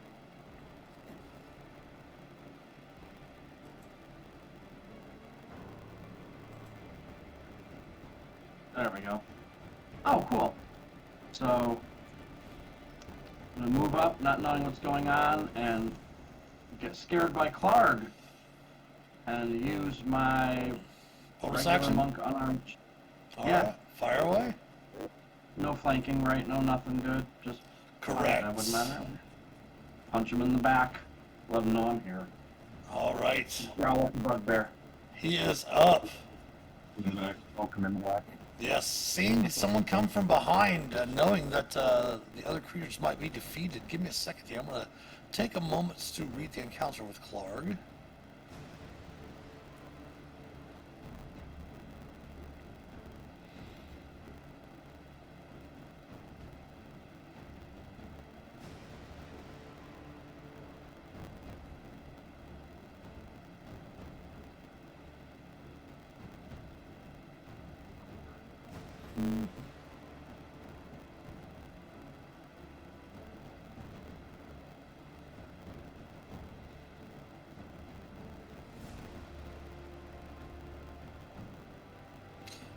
He's gonna fight. He really doesn't have any way of escape. Again, we're gonna roll a D2. 1, Ulmor, 2, Hannibal. Hannibal again. Guy hits though. I don't know. Yeah. AC of 23 for 6 piercing. That will take off you down to 1 temporary. Felix.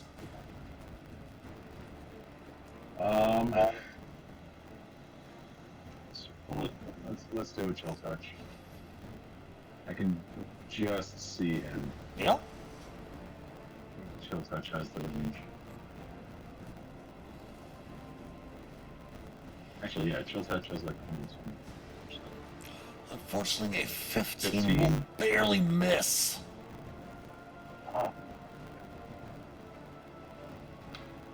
Alright. All right, Sheldon is up. Unless you have movement, go ahead. No. Although I think I'm gonna drop concentration of grease so it goes away. Which I think I should have. I'm not sure that Grease has Actually, concentration. I was about to say, is that not? I don't think Grease has concentration. I think that actually just lasts for the duration. You are correct. It is not concentration. Okay. All right, so Sheldon is up. She's going to move around here. She wants to get on the action. She's going to try to cast a Toll the Dead on Clark for a whopping 1 necrotic if he fails his save.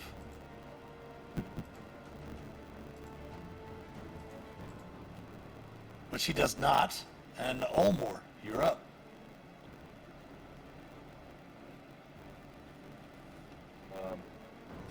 Definitely going to swing at my sword again, try to attack the bugbear. Are you going to attack recklessly this time? Oh wait, you can't. My apologies. can't, yeah. You just Not went yet, over not earlier, yet. Yeah, so... Oh! Ka-ching! A crit from the barbarian. From the barbarian. Barbarian. Yeah, I have a question about this too also. Not this, but... Okay, bam.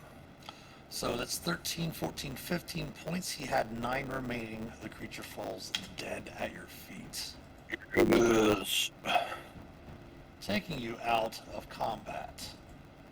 Okay, so my question real quick on my turn, if I hadn't have dropped him, I was going to ask if I could, as my bonus action as a bard, since I'm a barbarian bard, could I still use my bardic inspiration even though I'm raging? I couldn't, I don't think you can cast spells, but it doesn't say anything about that in Rage for bonus action for your Bardic Inspiration, so yeah, you'd be able to use that. Okay, cool, because I was just going to yell at, I was thinking I could, Yeah. yell at the monks get them, come on, do it, and then bang on my drum on one side and then go for it. That was 11 rounds of combat. Nice job, everyone. Yeah, that was, Yes, you can you can outwait. Obviously, the grease spell it goes away after it's just a few more seconds. As I think you cast that probably mid rounds, so another 30 seconds or so, the grease will disappear, and you can gather up your I'll just skate companions. across. There you go. In the room you're in now, however, um, the cavern itself is half filled with two large pools of water. A narrow waterfall high in the eastern wall feeds the pool, which drains out the western end of the chamber to form the stream that flows through the cave mouth below. Low fieldstone walls serve as dams holding the water in. A wide exit stands to the south, while two smaller passages lead west. The sound of the waterfall echoes throughout the cavern, making it fairly difficult to hear.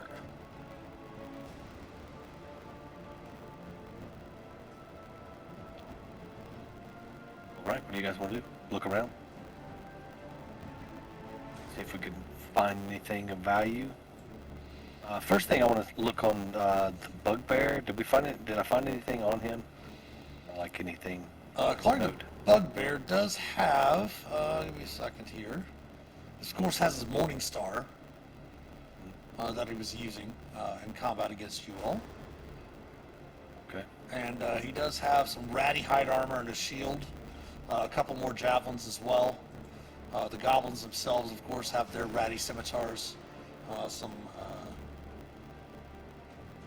serviceable shields, and some rather dirty leather armor. Okay, so I'm gonna go ahead and take those javelins. I didn't have any, so I took the one and I chucked at him, and I'm gonna. Okay. If I can use those, I'll have three javelins. It'll be two total. Two total. Okay, so all right, two. All right. Cool. All right. This pool. What is this here in the middle? Just Like a a couple column? of, yeah, just a couple of stone, like stalagmites on the ground. Okay.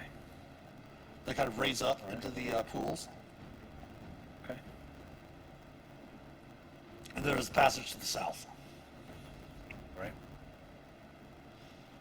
And I'll kind of look back at everyone. I'll keep going this way. I kind of Yeah. point to the See south. the other way to go. Worth resting for an hour or no? True. You might be onto something. Maybe scout ahead first and see what's up, then rest.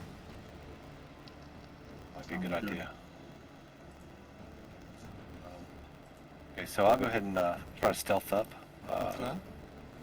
best I can. And I'm just going to try. Oh, I'm so quiet. I'm gonna follow you, but I don't know.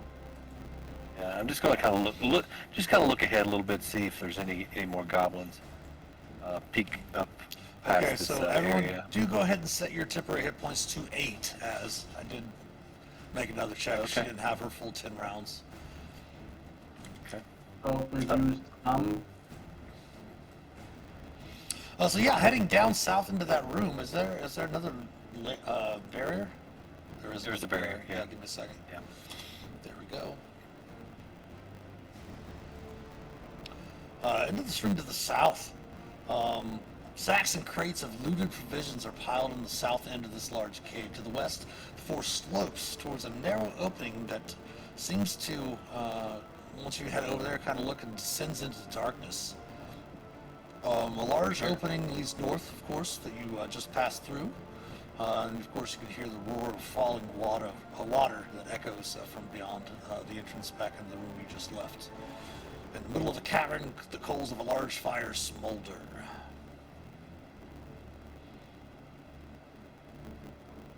Okay. And this was the slope you were talking about?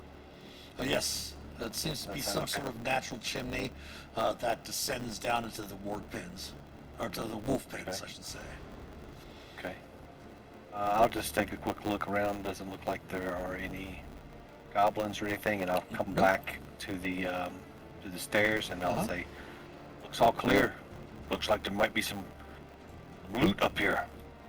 Come on, there's a fire too."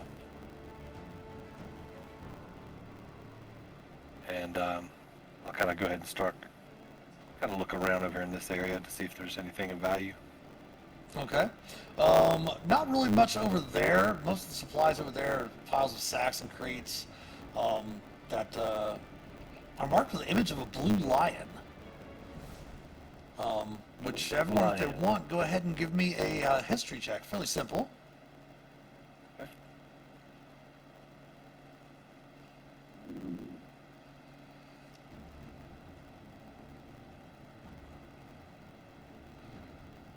Yeah, even though it was a history, the 19 will still count for you, Hannibal. Yeah, you kind of recall that the blue lion is a symbol of the Lion's Shield Coster, a merchant company with a warehouse and trading post in Fandalen. Ooh, I tell the group that. Lion Shield Posture.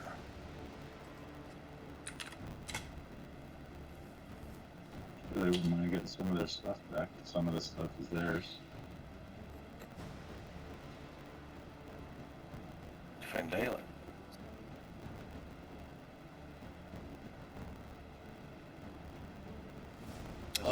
Robbed other wagons. Yeah, and looking through, I'm assuming you're checking the ones to the south as well.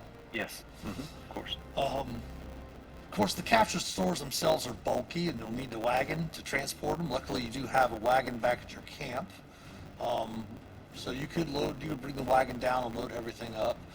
You do find a treasure chest hidden amongst the supplies as well. Right. Are you talking? Treasure. Yay.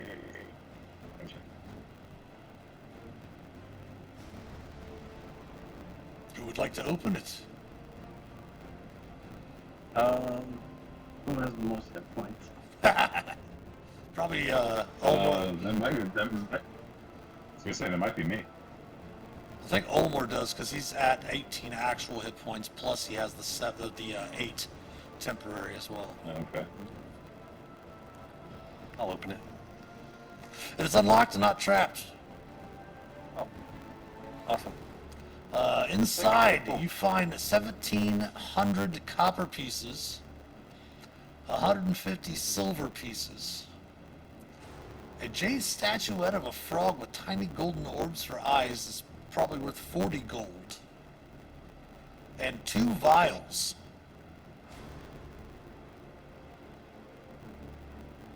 Sniff. Paste. They are indeed 2 potions of healing. Okay.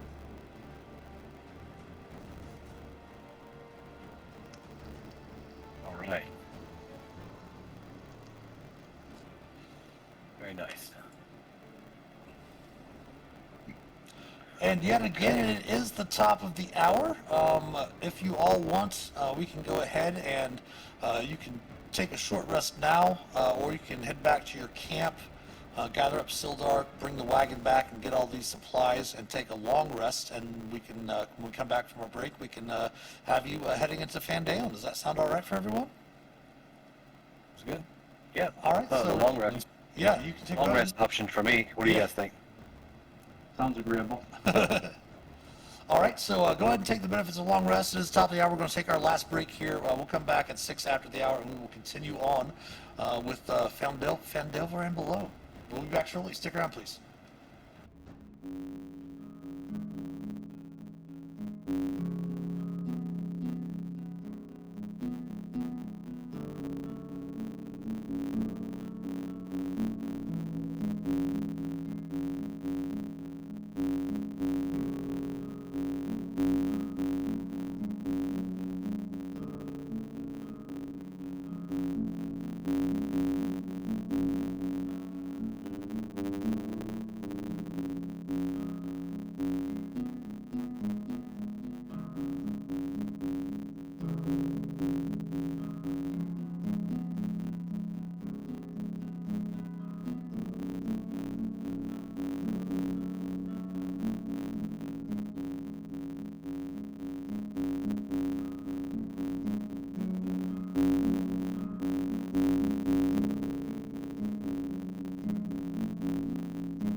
All right, welcome back, everyone.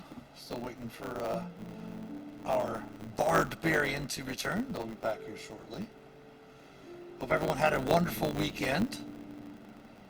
They did release Planescape. I mean, I don't think the ink is even dry on Fandelver. They released Planescape, and then, of course, the Book of Many Things coming out very soon, dealing with the Deck of Many Things also.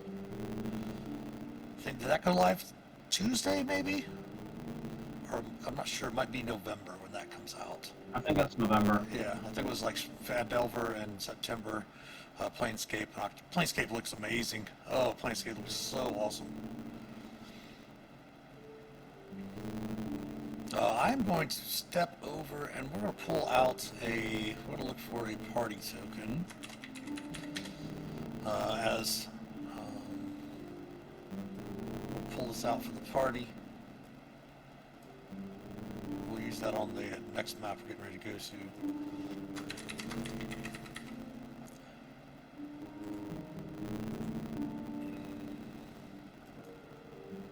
Oh, wait, they're controlled.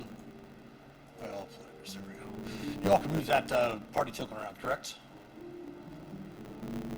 Should be able to move this token around? Yeah. Perfect. All right. So yes, is everyone taking their long rests? Yes. All right, you were able to get back with Sildar. He was very happy to find out that you found all of those supplies, and definitely helps you get everything together at the Cragmaw hideout for the Cragmaw goblins. You're able to get everything loaded into the wagon. Of course, you do have their horses as well, the 2 riding horses from your companions, from your friend, your common friend that you have in common. What was his name? Inspiration to whoever? Gundren. Hotjaw. Excellent. So everyone go ahead and take back your inspiration. And you're able to get back to Fandalen itself. So let me, if you want to copy it, the party token real quick. Or step over, slide over the Fandalen map. Straight down. I can't remember which town you're coming in, but I think you're coming in, yes, you're coming in up here at the top. And I'm going to just go ahead and turn on the grid, turn down the opacity.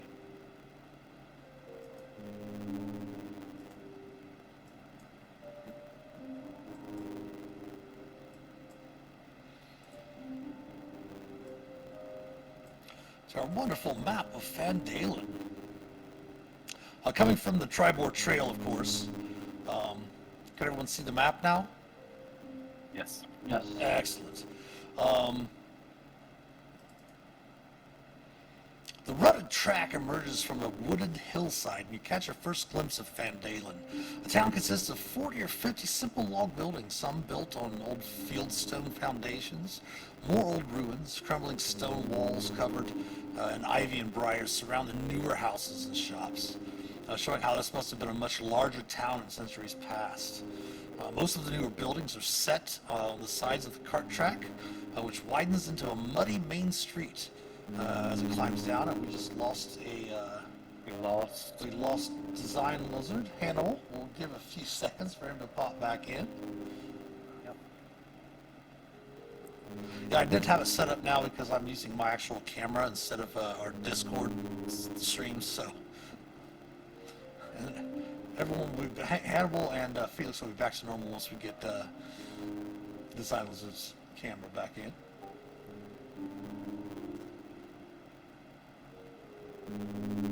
I think tonight, if you all want to, this is up to you 3. If you want, once we're done with the stream here in a little while, we can go ahead and probably set the cameras up really quick tonight before, so that we don't have to worry about meeting too early next week. If you all have time. Yeah. Yeah. Yep. I've got time. Excellent, excellent. Okay, again, more old ruins, crumbling stone walls covered with ivy and briars surround the newer houses and shops, showing that this must have been a much larger town in centuries past. Most of the newer buildings are set on the sides of the cart track, which widens into a muddy main street as it climbs towards a ruined manor house on a hillside at the east of town. As you approach, you see children playing on the town green and townsfolk tending to chores and running errands at the shops in town. Many people look up and smile as you approach, but all return to their business as you go by. Well, a little more, of course. Tenzi doesn't see anybody, just looking straight ahead, walking forward. As you're starting to get closer, you do happen to notice this building here, and everyone should be able to move the party up here, correct? Yeah. Excellent. As you start making your way, you get about right here at this little fork. You do happen to notice that, let me see here, I believe it's, you do notice a sign on the outside of the building right here. We pull it off the GM layer.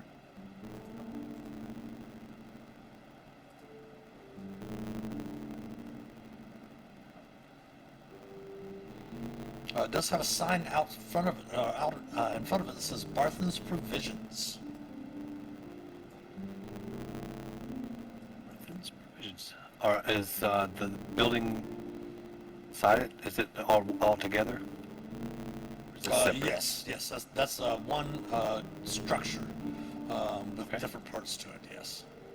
It's a pretty big building. Well, Morris probably getting pretty hungry by now, so hey, provisions. I think we can get something good to eat here, maybe. Wanna check it out? Let's go. Yeah. So, yeah.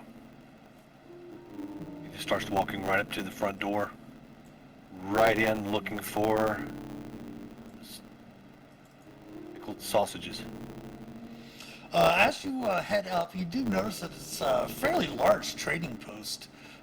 Walking into the structure, you do note that there's some ordinary goods and supplies. You see backpacks, bedrolls, rope, rations, and you don't. As you're looking about, though, you don't really see any weapons or armor. But you do see lots of mundane adventuring gear. You do see, as you walk in, also behind the counter, you see a young human woman that seems to be chatting with a couple of other employees. Couple, perhaps maybe mid-late teen humanoids. Human, and it doesn't really say, we'll say that they're human for now, that she seems to be like giving instructions to as you enter in.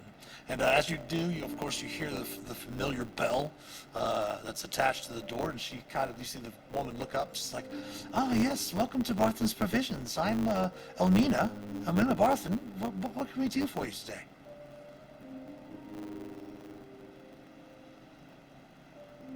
My friend here's looking for sausages. Yeah, Walmart doesn't say anything. He just keeps looking. He's looking around, just looking for food. Kind of maybe looks back at his friend, kind of like, "Are you going to say something?" And then just keeps walking. Yeah, so no one kind of answers her. She goes, "Not very talkative bunch, I see. Is there anything special that you're looking for?" Oh, do you have any food? Do you have any sausages? We don't have anything fresh. I have lots of trail rations, of course. I think What about iron rations? Do you have iron rations? I think my grandfather called them iron rations back in the day, but yeah. we do have some such things if need be. I'm looking about pretty much anything that you could find in the player's handbook that would be 25 gold or less. You could really find in here. But as I mentioned, she doesn't have any weapons or armor. Okay. Mundane adventuring gear. All right. Yeah. So, with the sweep of the area, he's a little more seems satisfied with that. And he said, "I'm done here." But he said, "Oh wait," and he turns back and he says, Where's the tavern? Well, we do have the Stonehill Inn just to the south, and she kind of indicates the direction of this area here. Let me put that on the map there. There's also the Sleeping Giant Tavern.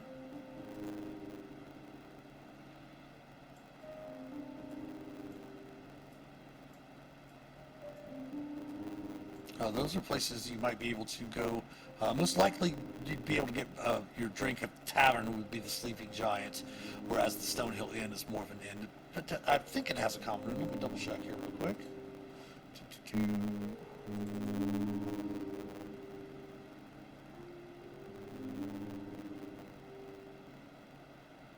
Of course, they're not in alphabetical order. Yeah, the Sleeping Giant is the tavern. And then the Stonehill Inn is the place where you would gather, you would get rooms and such like that. I can give you a description on the outside of it. In the center of town, opposite the town green, stands a large, newly built roadhouse of fieldstone and rough-hewn timbers. And it does have a common room, and they do serve ale and ciders as well. Elmina informs you. And he said, thank you. Thank you for that. I'll be probably heading to one and then probably the other. By the way, do you know any rock seekers here? It's like rock seekers. Why, yes, I know of a couple of rock seekers. Okay. Tell her, Hannibal. What's that? Tell her who we need to talk to. Rock seekers. Those guys. Yeah, we are looking for Gundren Rockseeker. Yes, he was supposed to be delivering some supplies, I believe. Oh yeah, we've got a wagon here full of goods. Do you have my supplies? She says. And you do recall that's actually the supplies you actually had in the wagon you were supposed to deliver to her.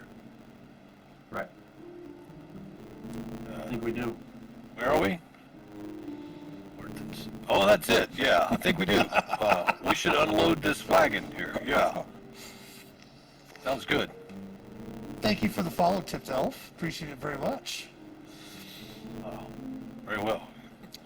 Yes, and she definitely comes over. She sends the two young mid-teen, late teens. Their names are Ander and Thistle. She sends them out to help unload the wagon. And she goes, yes, Gundren, I haven't seen him in some time. He was supposed to be here, of course. He is a fairly good friend of mine. I was really excited by his talk of discovering the lost mine of the Found Devil Pact nearby in the hills. That seems to be quite the buzz. Those mines. I would note, though, that I believe that two more of the Rockseeker brothers, Nundro and Tharden, are camped somewhere outside. Haven't really seen them in a 10-day. Of course, I expect them to return any day now to resupply. Who would know where they are? Where their camp would be, I'm unsure. Okay. And Lamar just continues on outside and he steps out and he waits at the door though, just kind of like waiting to unload the wagon. Briar, I'm not really sure. They're asking in chat. Briar's asking in chat how you guys got a job. Okay. Well, he keeps looking back at all the other guys. Olmar himself You is. really don't have you kind of have an okay charisma. You're more the face with the He's charismatic, especially when he gets a couple ales in him. His intelligence is 8 and his wisdom is 8, so he is not. He's a half It's his dump stat. Yeah, he's a half orc, and he's kind of he likes to sing bawdy sea shanties and drink ale and fight. So that's kind of his modus operandi. So he doesn't really. That's why he keeps looking to his companions to backing up because he thinks he makes the best decisions. But she will, as Andrew and Thistle go out to help unload what goods you have for the provision shop. We can copy and paste those for the chat and here in Roll20. She does pay you the 50 gold promised, and she will go ahead if you want to and trade in the copper and the silver and the statuette for coin. So she'll give you 17 gold from the copper, she'll give you 15 gold from the silver, and she'll give you 40 gold for the statue. Thanks. Nice. So that's what, 72 gold plus the 50 would be 122 gold total? Sounds good. Hey, the Cloudbot's working again, all right.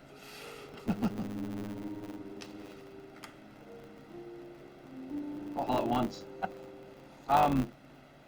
Would we know the Lion Shield cost, or would we know where to take that stuff, or should we ask her?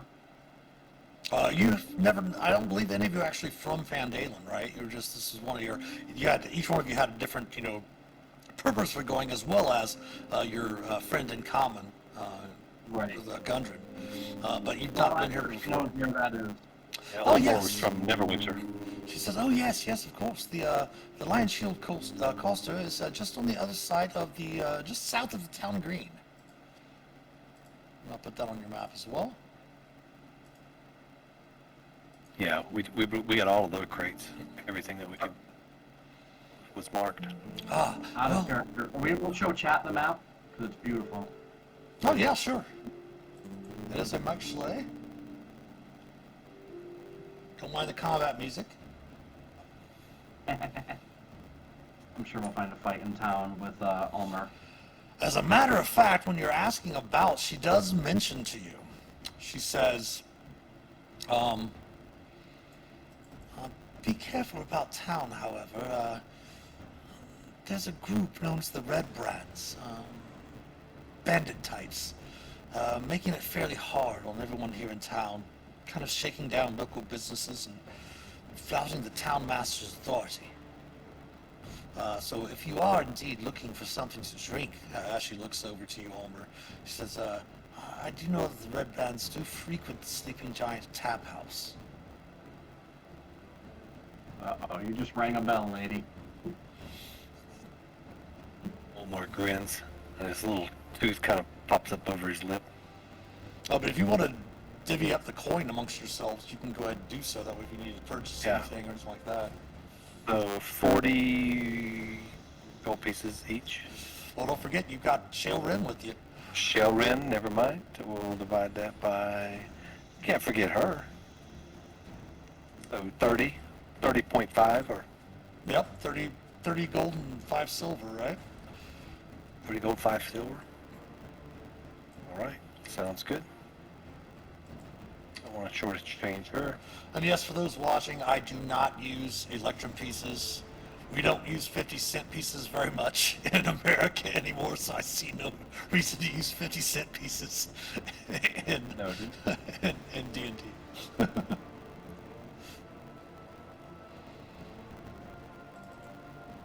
Absolutely. So you do have a few different places. You know that there's the Stonehill Inn, a place that you could probably pick up supplies. Let me grab this real quick. Shoot.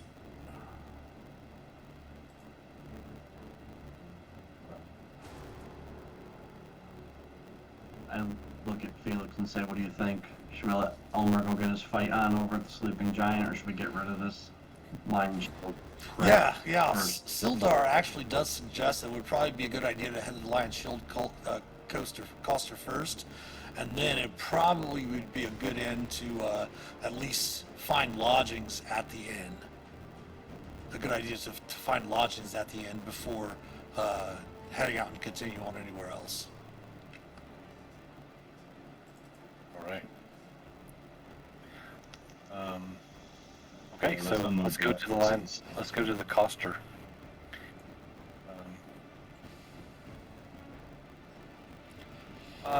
To the proprietor of Barthen's Provisions, Ulmore does actually indeed thank her on Oh, I the way didn't out. put that in there, did I?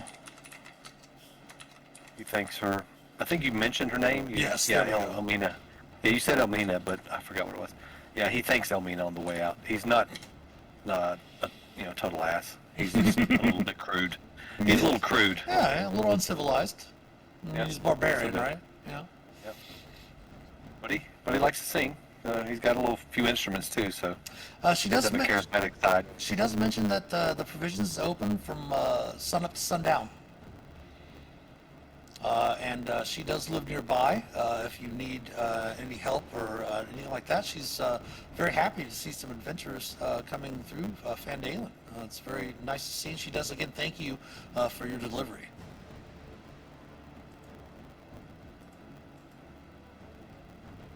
All right. So she's As you're making your way down through the town, you do note, again, like the Stonehill Inn is here. Passing by this area right here, you happen to see, give me a moment here.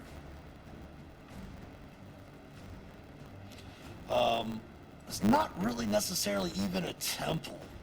It seems to be a small shrine made of stones, probably most likely taken from the nearby ruins. And everyone give me a religion check. okay. It is a simple DC of 10. Nailed it. Oh my goodness. Oh my goodness. We are Okay. so religious. Shailran can relate to you that it is a shrine to Timora, the goddess of luck and good fortune. And there does seem to be what appears to be an elf that seems to be tending to the shrine at the moment. Let me see if I can find a picture here for you. There is no picture of Sister Garael, is her name. Okay.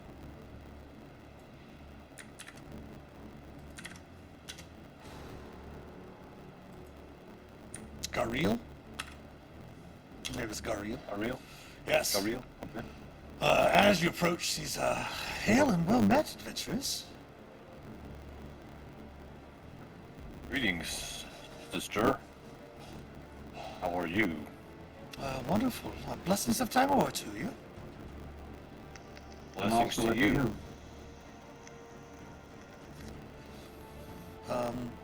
Just passing through town, or perhaps looking to set up shop, as it were. It seems you are adventurers. Well, we're shopping, but no setting up. But yeah, we're passing through for now. Is this your church? Temple? Yes, it's a shrine of sorts. I do tend to it. Many of the stones taken from nearby ruins and such like that. Ah! More luck and good fortune. I remember a song about that. About her. I Him. see, I see. Her. Yes. She kind of looks over to Felix, this Wizard of Scribes, an Order of Scribes wizard. Ah, yes, yes, yes. I myself am particularly scholarly as well. She looks at you for a moment. Recently, I'll let you get settled in. It does seem that you have some business. But I might have perhaps a quest for you if you're looking for work. After you've, of course, headed over to wherever your business is, it seems she kind of glances over the wagon. So the Lion Shield Costa is your destination for the moment. But after you've gotten yourself lodgings and stuff and gotten the lay of the land, please return to me. If you're interested, that is, she says. Sounds good. And I grab Ulmer before he could say anything else and start walking towards the coster. Okay, let me go ahead and put this on your map layer as well. Of course. Just gently down on the lower back to walk him away, not like you dragging him. Yeah. Come on. And you do see her. He'll go. She kind of nods to you and waves as you head off, and you can also see that this is her home as well, right nearby. And passing, of course, across the center of town, you do see the town green where the kids were playing and such like that. And indeed, the Lion Shield Coster is right there.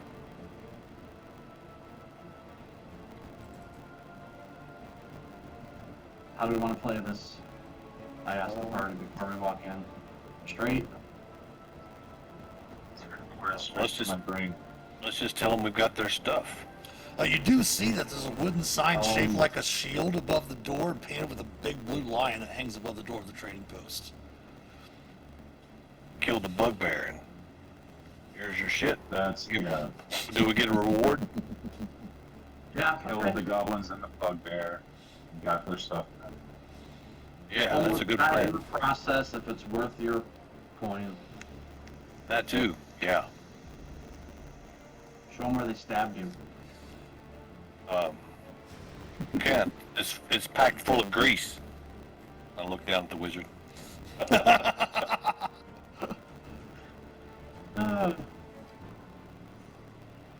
But entering in, heading in.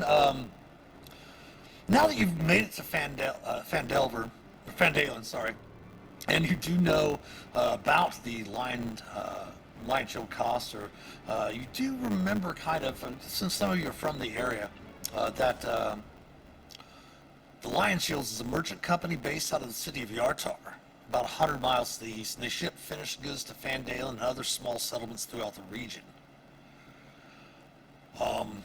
And as you enter in, you do see there is another human woman, kind of looking around at some of the different goods and kind of straightening things up and such as you come in. Welcome to the Lion Shield Colster. I'm Lenine. What can I do for you? Hello, Lenine. My friends and I have killed the bugbear and the goblins, and we got your shit back. Would you want it? It's in the crates outside in the wagon. She kind of looks a little surprised at first, says, "Oh, well, yes, I was expecting a caravan that never had arrived. It must have been attacked. If you found them, of course, please, if you could bring them in, I will give you a reward of 50 gold for bringing the supplies in." Now you're talking. Thank you, ma'am. He goes right out to the wagon and starts picking up their crates with the one line on it and stacking it right in front of the inside the doorway there. And Sildar will help you as well. She says, Sildar. as you're kind of loading them up, she's like, well, I must say, I'm so grateful for returning these goods. Most people would keep them for themselves. I can only say that I will do whatever I can and promise to help you in whichever way I can. What do you sell here? Mostly trade goods and such. And she kind of looks you up and down a little bit. You can kind of see she's trying to get maybe a little bit of a feel for each one of you. So the way you carry yourselves, like for example, even the viewers might not remember. Go ahead and give me like your bonds. Like what's Felix's bond? Felix's bond is all my survival to another urchin who taught me to live on the streets. So I'm an urchin. Okay. And what is your bond, Hannibal? Though I had no choice, I lament having to leave my loved ones behind. I hope to see them again one day. And he goes back to combing his chest hair with his fingers. Oh, you don't have to, you're not describing that to her, but she's just got kind of how you carry yourself a little bit. And what about Ulmer? Well, he was a former sailor.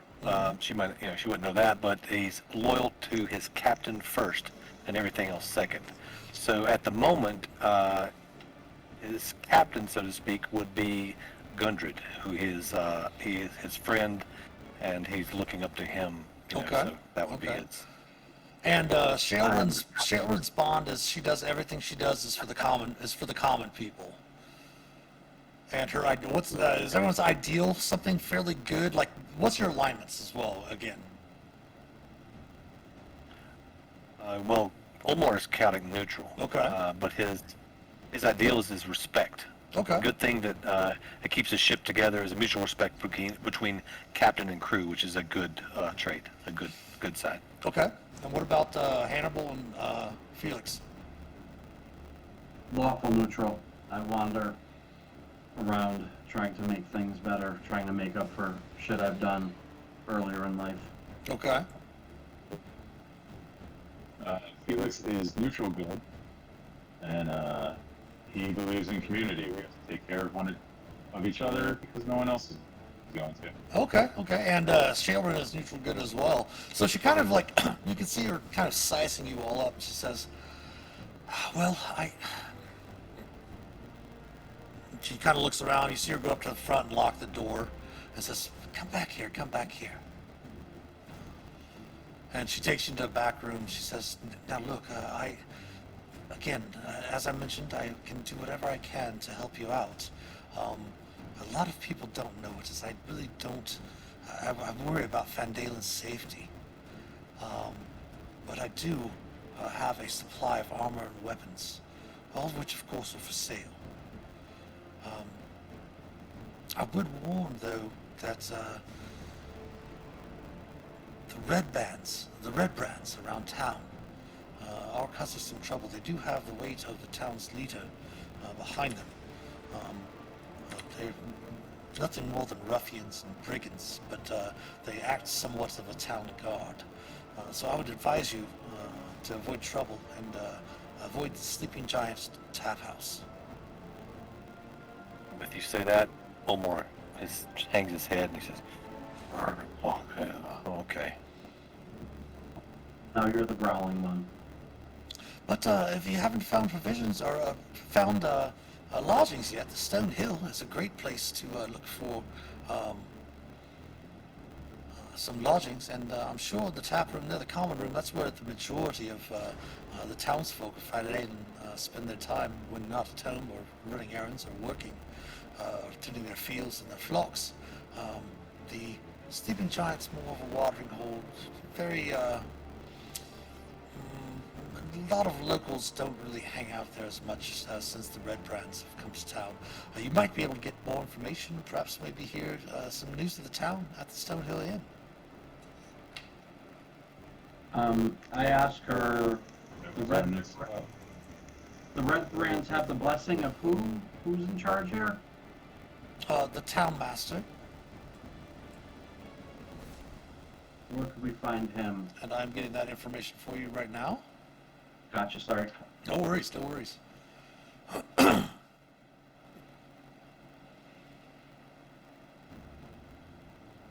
My apologies. I thought I had this stuff right in front of me, but maybe I did not. Give me one moment.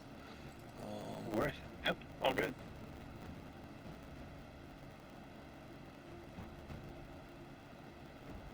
Alright, so I asked the party, should we go check in with this town master first or swing into the inn first? I asked Sildar if he knows. He again would suggest heading to the inn. Gotcha, it's right for that, sorry. Especially only because if you're wanting to speak with the town master, we have no cause or reason to. You know. Introduce ourselves and let him know that we're looking for Gundren and ask if he's heard from him. So we might be able to find that information at the inn, Silver says. Gotcha. And I'm trying to the inn. Where did that come from? And here's what the name looked like.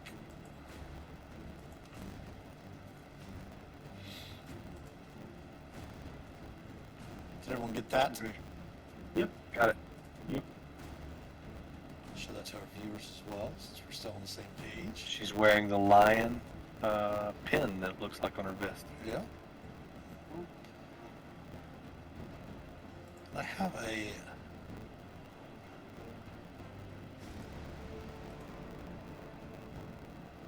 Where is that? Lion shield.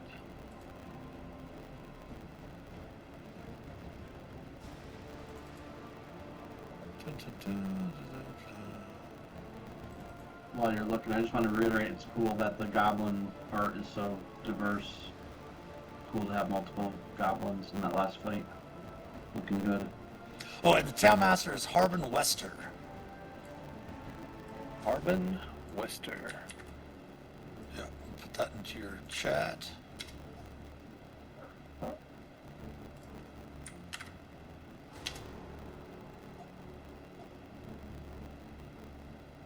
Harbin Wester. Okay. And she tells us this, or Yes, yes. Because you, she said the town master, and yes, who it was. I said, wait a Townmaster, second to, okay. yeah, get the yeah, information. she's telling us the Townmaster. Okay, cool. All right. To the inn. Let's head over to Diesel, mage supplies, Oh yeah, good call. Yeah. So what now? testing supplies. Looking You for- sell spell components, like for say unfamiliar. Yeah, if you want to buy that type of trade goods, you can get that there. Yeah. All right.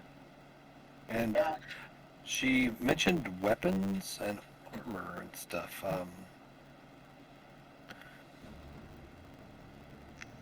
Kind of. I'm in the market for a shield. Yeah. She does have one. You would like to buy a shield. Sure, you can buy a shield I at would. standard price. Okay. A shield it is.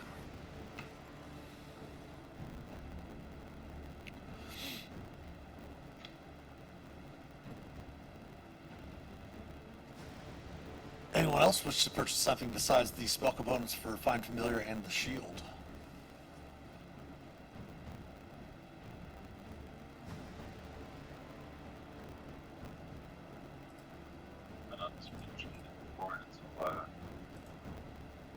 So we do some more work. Okay. If you're interested or you need arrows or anything like that, there's a woodworker that does work nearby as well. Okay. I would like to get one more javelin. Sure. I had two from the bugbear. encounter. Yeah. Yeah, so I'll get one more. So I have a total of 3. And also go ahead and we'll, with all of the extra supplies that you got from the goblins, their leather, I mean, that stuff can be still recycled, the scimitars and stuff like that. We'll just put that up Alright. to an even, There's 2 javelins in there. yeah, we'll put that up to just an even, Oh. an extra 120 gold. So that'd be like another 30 gold apiece. Okay. Nice.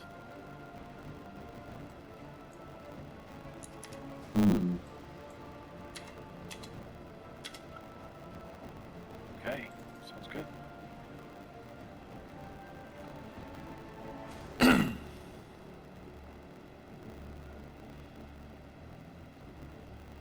All right, so from the Coster, you're heading back to the Stonehill Inn, right?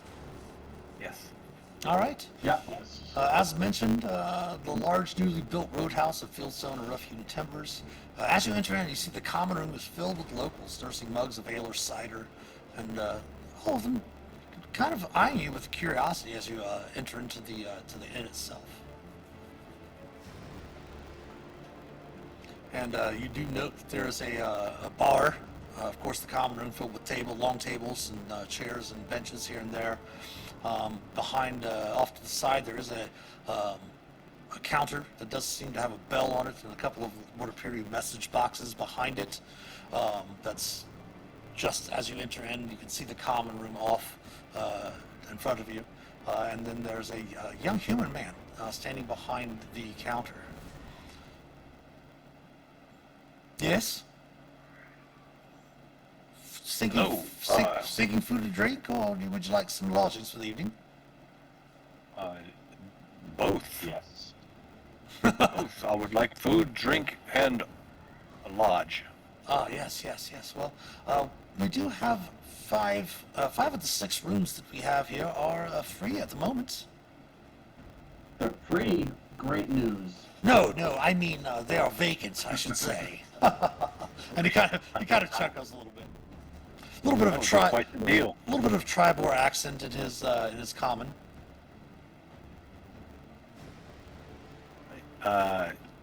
Well, I will take a room. Well, do you want to get one together, save money, or how much are your rooms? That is what I'm checking for you right now. I think We can all get one together, or we can all, like we usually do, or do you guys want your own room? It seems like a pretty nice place. I have a feeling our wonderful cleric may want her own room. You guys smell funny. most likely, yes. Most likely. Oh. Yes, I do smell funny. Ha ha ha ha.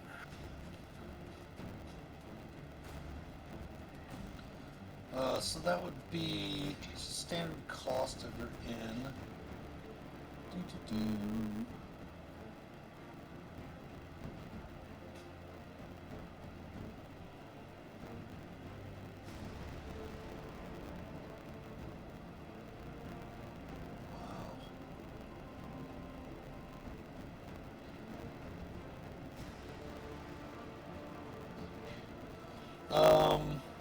That'd be a gold piece per day. Actually, we'll say 2 silver pieces per day. It's not like an extremely well-to-do inn, but it's probably poor quality. So it'd be 2 silver a day. So if you want to pay for like 5 days up front, you can give them a gold. And if you want to split the cost of rooms, you can do that as well. And I'll look back. Bunking up, rooming up together, or we gonna have our own rooms? How do you guys want to do it? I'll put a gold down. Let's get 2 rooms, one for us, one for her. We'll split it even so she's not paying more than... There we go. Oh no, she insists that if she's going to, she does insist to have her own room and she will pay. There's no reason you should pay for her expenses. Gotcha. Alright. I'm fine with 1 room. As am I. What's the half money to drop? I will deduct a gold from her supplies. That way she has paid for 5, basically a half a week since it's a 10-day. The Forgotten Realms for a week. Actually, she'll go ahead and just pay 2 gold for a whole 10-day. I'll throw gold for all of us. Okay. And I'll put the other one for another 10 day, for the whole 10 day. Okay. So you'll have 10-day lodgings at the moment at the Stonehill Inn. Okay. And I will, in addition to that, I will ask her what her. He says. I'm sorry. What his strongest ale is. He does introduce himself as Toblin Stonehill. Oh, okay. Goblin Stonehill. I slap Felix and say, his name's on the sign out front. He kind of smiles and nods as you mention that. Yes, That it yes. is.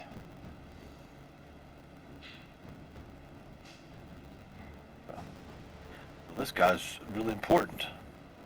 Toblin, do you have any entertainers here? I'm a bit of an entertainer myself. When I'm not fighting I see. goblins and such. Oh, yes. You do have the look about adventurous. I'm sure the road's been a very long travel. If you'd like to retire to your room, perhaps, and clean yourselves up a little bit, and kind of looking down, you do see blood splatters of goblin blood and stuff all over, all over your things. Unless, of course, Felix, do you have prestidigitation? I actually do. I definitely have that one. Nice. Oh, that's nice. Nice. Keep Oh, us yes. clean. Sorry for the smell. Thanks for the ale. Oh, No. yeah. What did we get? Did we get some good ale? He does say, of course, if you wish to entertain, the stage is always open for any passing troubadours or anything of that nature. Of course, you can entertain the crowd if you wish. I can't guarantee you the tipping is going to be that great because, of course, the town with the red brands and all, it's just been very, very interesting here in town of late. Theldendra, the local woodcarver, stood up to the red brands a 10-day ago. They came by his shop and bullied his wife. The ruffians provoked a fight and murdered Thel. Several townsfolk saw it happen. The Red Brands grabbed his body, and now his wife, daughter, and son have gone missing. Oh no. It's terrible business. It's Red Brands. Nasty bunch, it seems. Yes, indeed.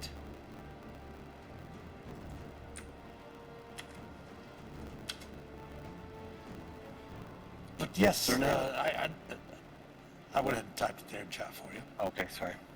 Didn't draw it, yeah. Okay. Yep. But yes, so, we have fine ale. okay. We even have some honeymead from the far north of the Tin Towns. Mead. Yes. Oh. That's for you guys. I can't touch this stuff. Terrible headaches. Fair enough, fair enough. But yes, feel free. Elsa is the bartender, and looking back, you can kind of see there does appear to be a dwarf behind the bar.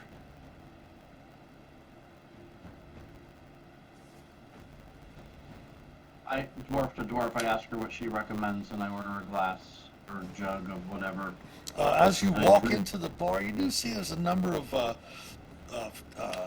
locals in the area here. There seems to be a gnome. She seems to be chatting with a human farmer.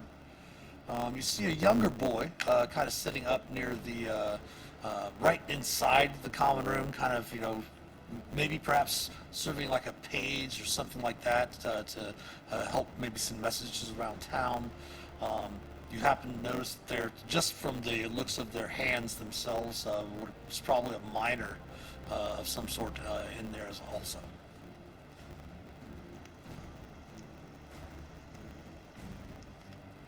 But walking up to the bar, now she goes, "Hello, Elsa's the name. Bartender extraordinaire." Oh. Extraordinary bartender. We're in luck, guys. We're in luck. I wouldn't say I'm a mixologist, but just pull the kegs. What can I get for you? I would like some dark ale, if you will. Oh, we've got a stout and we've got a porter. I'll start with the stout. Fair enough. I'll take 3. Fine dwarven stout from the north as well. And she turns Woman around. stout. Yeah, she turns around to the kegs behind. She says, oh, and she kind of, as she's waiting to fill one of the mugs, kind of like messes with her back a little bit. It's like, oh, my good old sister Gwen, a scholar in the city of Neverwinter. I should have took to the books more. Wouldn't have to be doing this labor. And she kind of brings it over, brings the pints, the mugs over to you. That'll be 6 silver. I'll get the first round. And I throw 10 silver up. Well, she smiles and scrapes it all together. She does leave the 4 silver there, not wanting to take the tip immediately. In case you want to, whatever. New to town, are you? Yes, just got in. Have you cleaned this up? Did we get cleaned up? Okay, so we're cleaned up. Oh yeah, we're new to town. We just came in delivering the goods. Seems quite a bit of trouble here in town. We're just here to try to get a bit of rest and relaxation, if you will. And I'll sip the ale, and this is good. Oh, yes. Thank you for that. I might ask you, do you know of any rock biters? And I was like, wait, no, not rock biters. I help them. Guns and Rockjaw and their brothers. Yeah, so not the rock biters, but yeah, Gundred and his brothers. We're trying to find information about him. Appreciate the fine ale here, but we're kind of on a very important task, mission, I see. Yeah. quest. I'm. I know that the. What did you? Rockbreaker? Was that their names? Yes, rock breakers. I do know that they've been around town here and such like that. Of course, with people coming and going, we've just been um, really watching out for ourselves and the red brands that have kind of making it hard for everyone here in town. Yeah, nasty business it seems. But I do. I'll know try to that- avoid. I'll try to avoid encountering any of those guys. I don't want to, you know, cause any trouble. I gotta look over at my companions. And she kind of he turns around and grabs a bitters for herself. She's like, "Well, I do know that Duran Edermath is might have information for you. I'm not sure. He's a retired drow adventurer. Lives in a tiny little cottage beside the apple orchard that grew wild long ago. He's a bit on the older side. I'm sure he's well over 500 years. And he's been working to clear out the underbrush and cultivate the orchard again. I hear he's a member of the Order of the Gauntlets, a group of faithful seekers of justice who protect others from the depredations of evildoers. He might be someone to speak with. Order of the Gauntlet. That sounds important.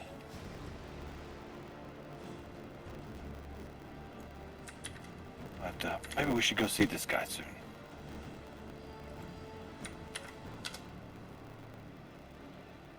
Drow, though. He's that old, he's bound to know a few things. Maybe so. And with that, he takes one more pull of the ale and the stout, whatever, and he takes it and he says, Do you have anything stronger? Any spirits? As he finishes off his pint, and he says, where do we find this orchard? Just Wiping it off. just north of the town green. Okay. And that is on your map now as well. So we have a few leads. You know that Harbin Wester is the leader of the town master. The Red Brands seem to be working for him here in Fandalen. You know that the caretaker of the Shrine of Luck would have perhaps a quest for you if you'd be interested. And you also know that the Lion Shield Coster can provide you with weapons and armor if need be. Of course, Barthen's Provisions can also provide you with standard adventuring gear as well. You do have rooms here booked at the Stonehill Inn for the next 10 days. And you do know that the Sleeping Giant is a place that is frequented by these Red Brand brigands and ruffians that seem to be causing trouble around town. So we're going to go ahead and stop there and leave that for next week's session, as it is the top of the hour. Great job, everyone. Lots of fun play tonight. Way to survive the Crag Mall hideout. Yeah, and we will, that was tough. yeah.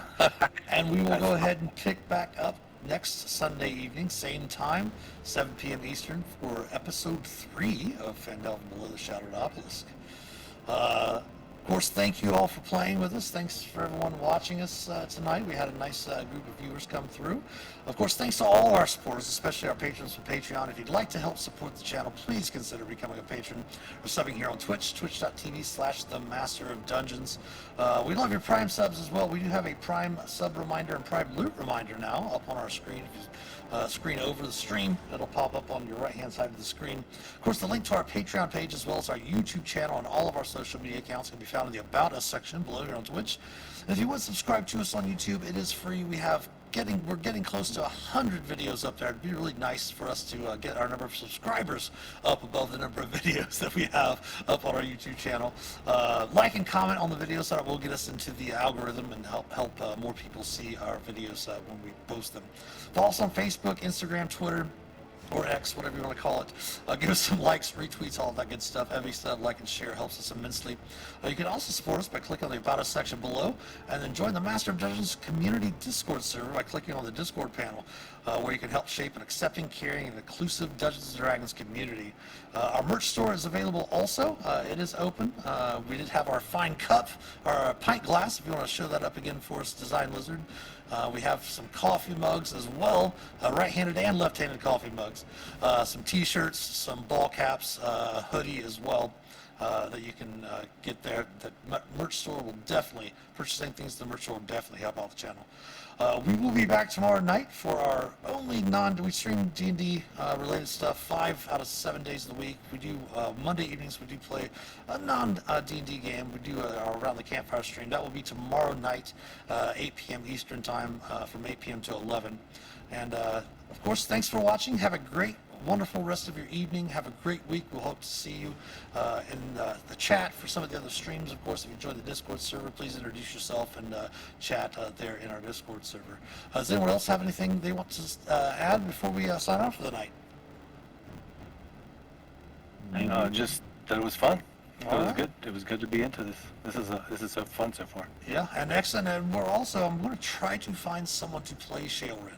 That way we don't have to worry about running her as an NPC. So we'll be looking into that here over the next week. But that's it for the night. We're signing off. Thanks, everyone. We are going to go ahead and send out a small little raid here. So stick around for that. And have a great rest of your week, as mentioned before. And as always, happy adventuring. Take care.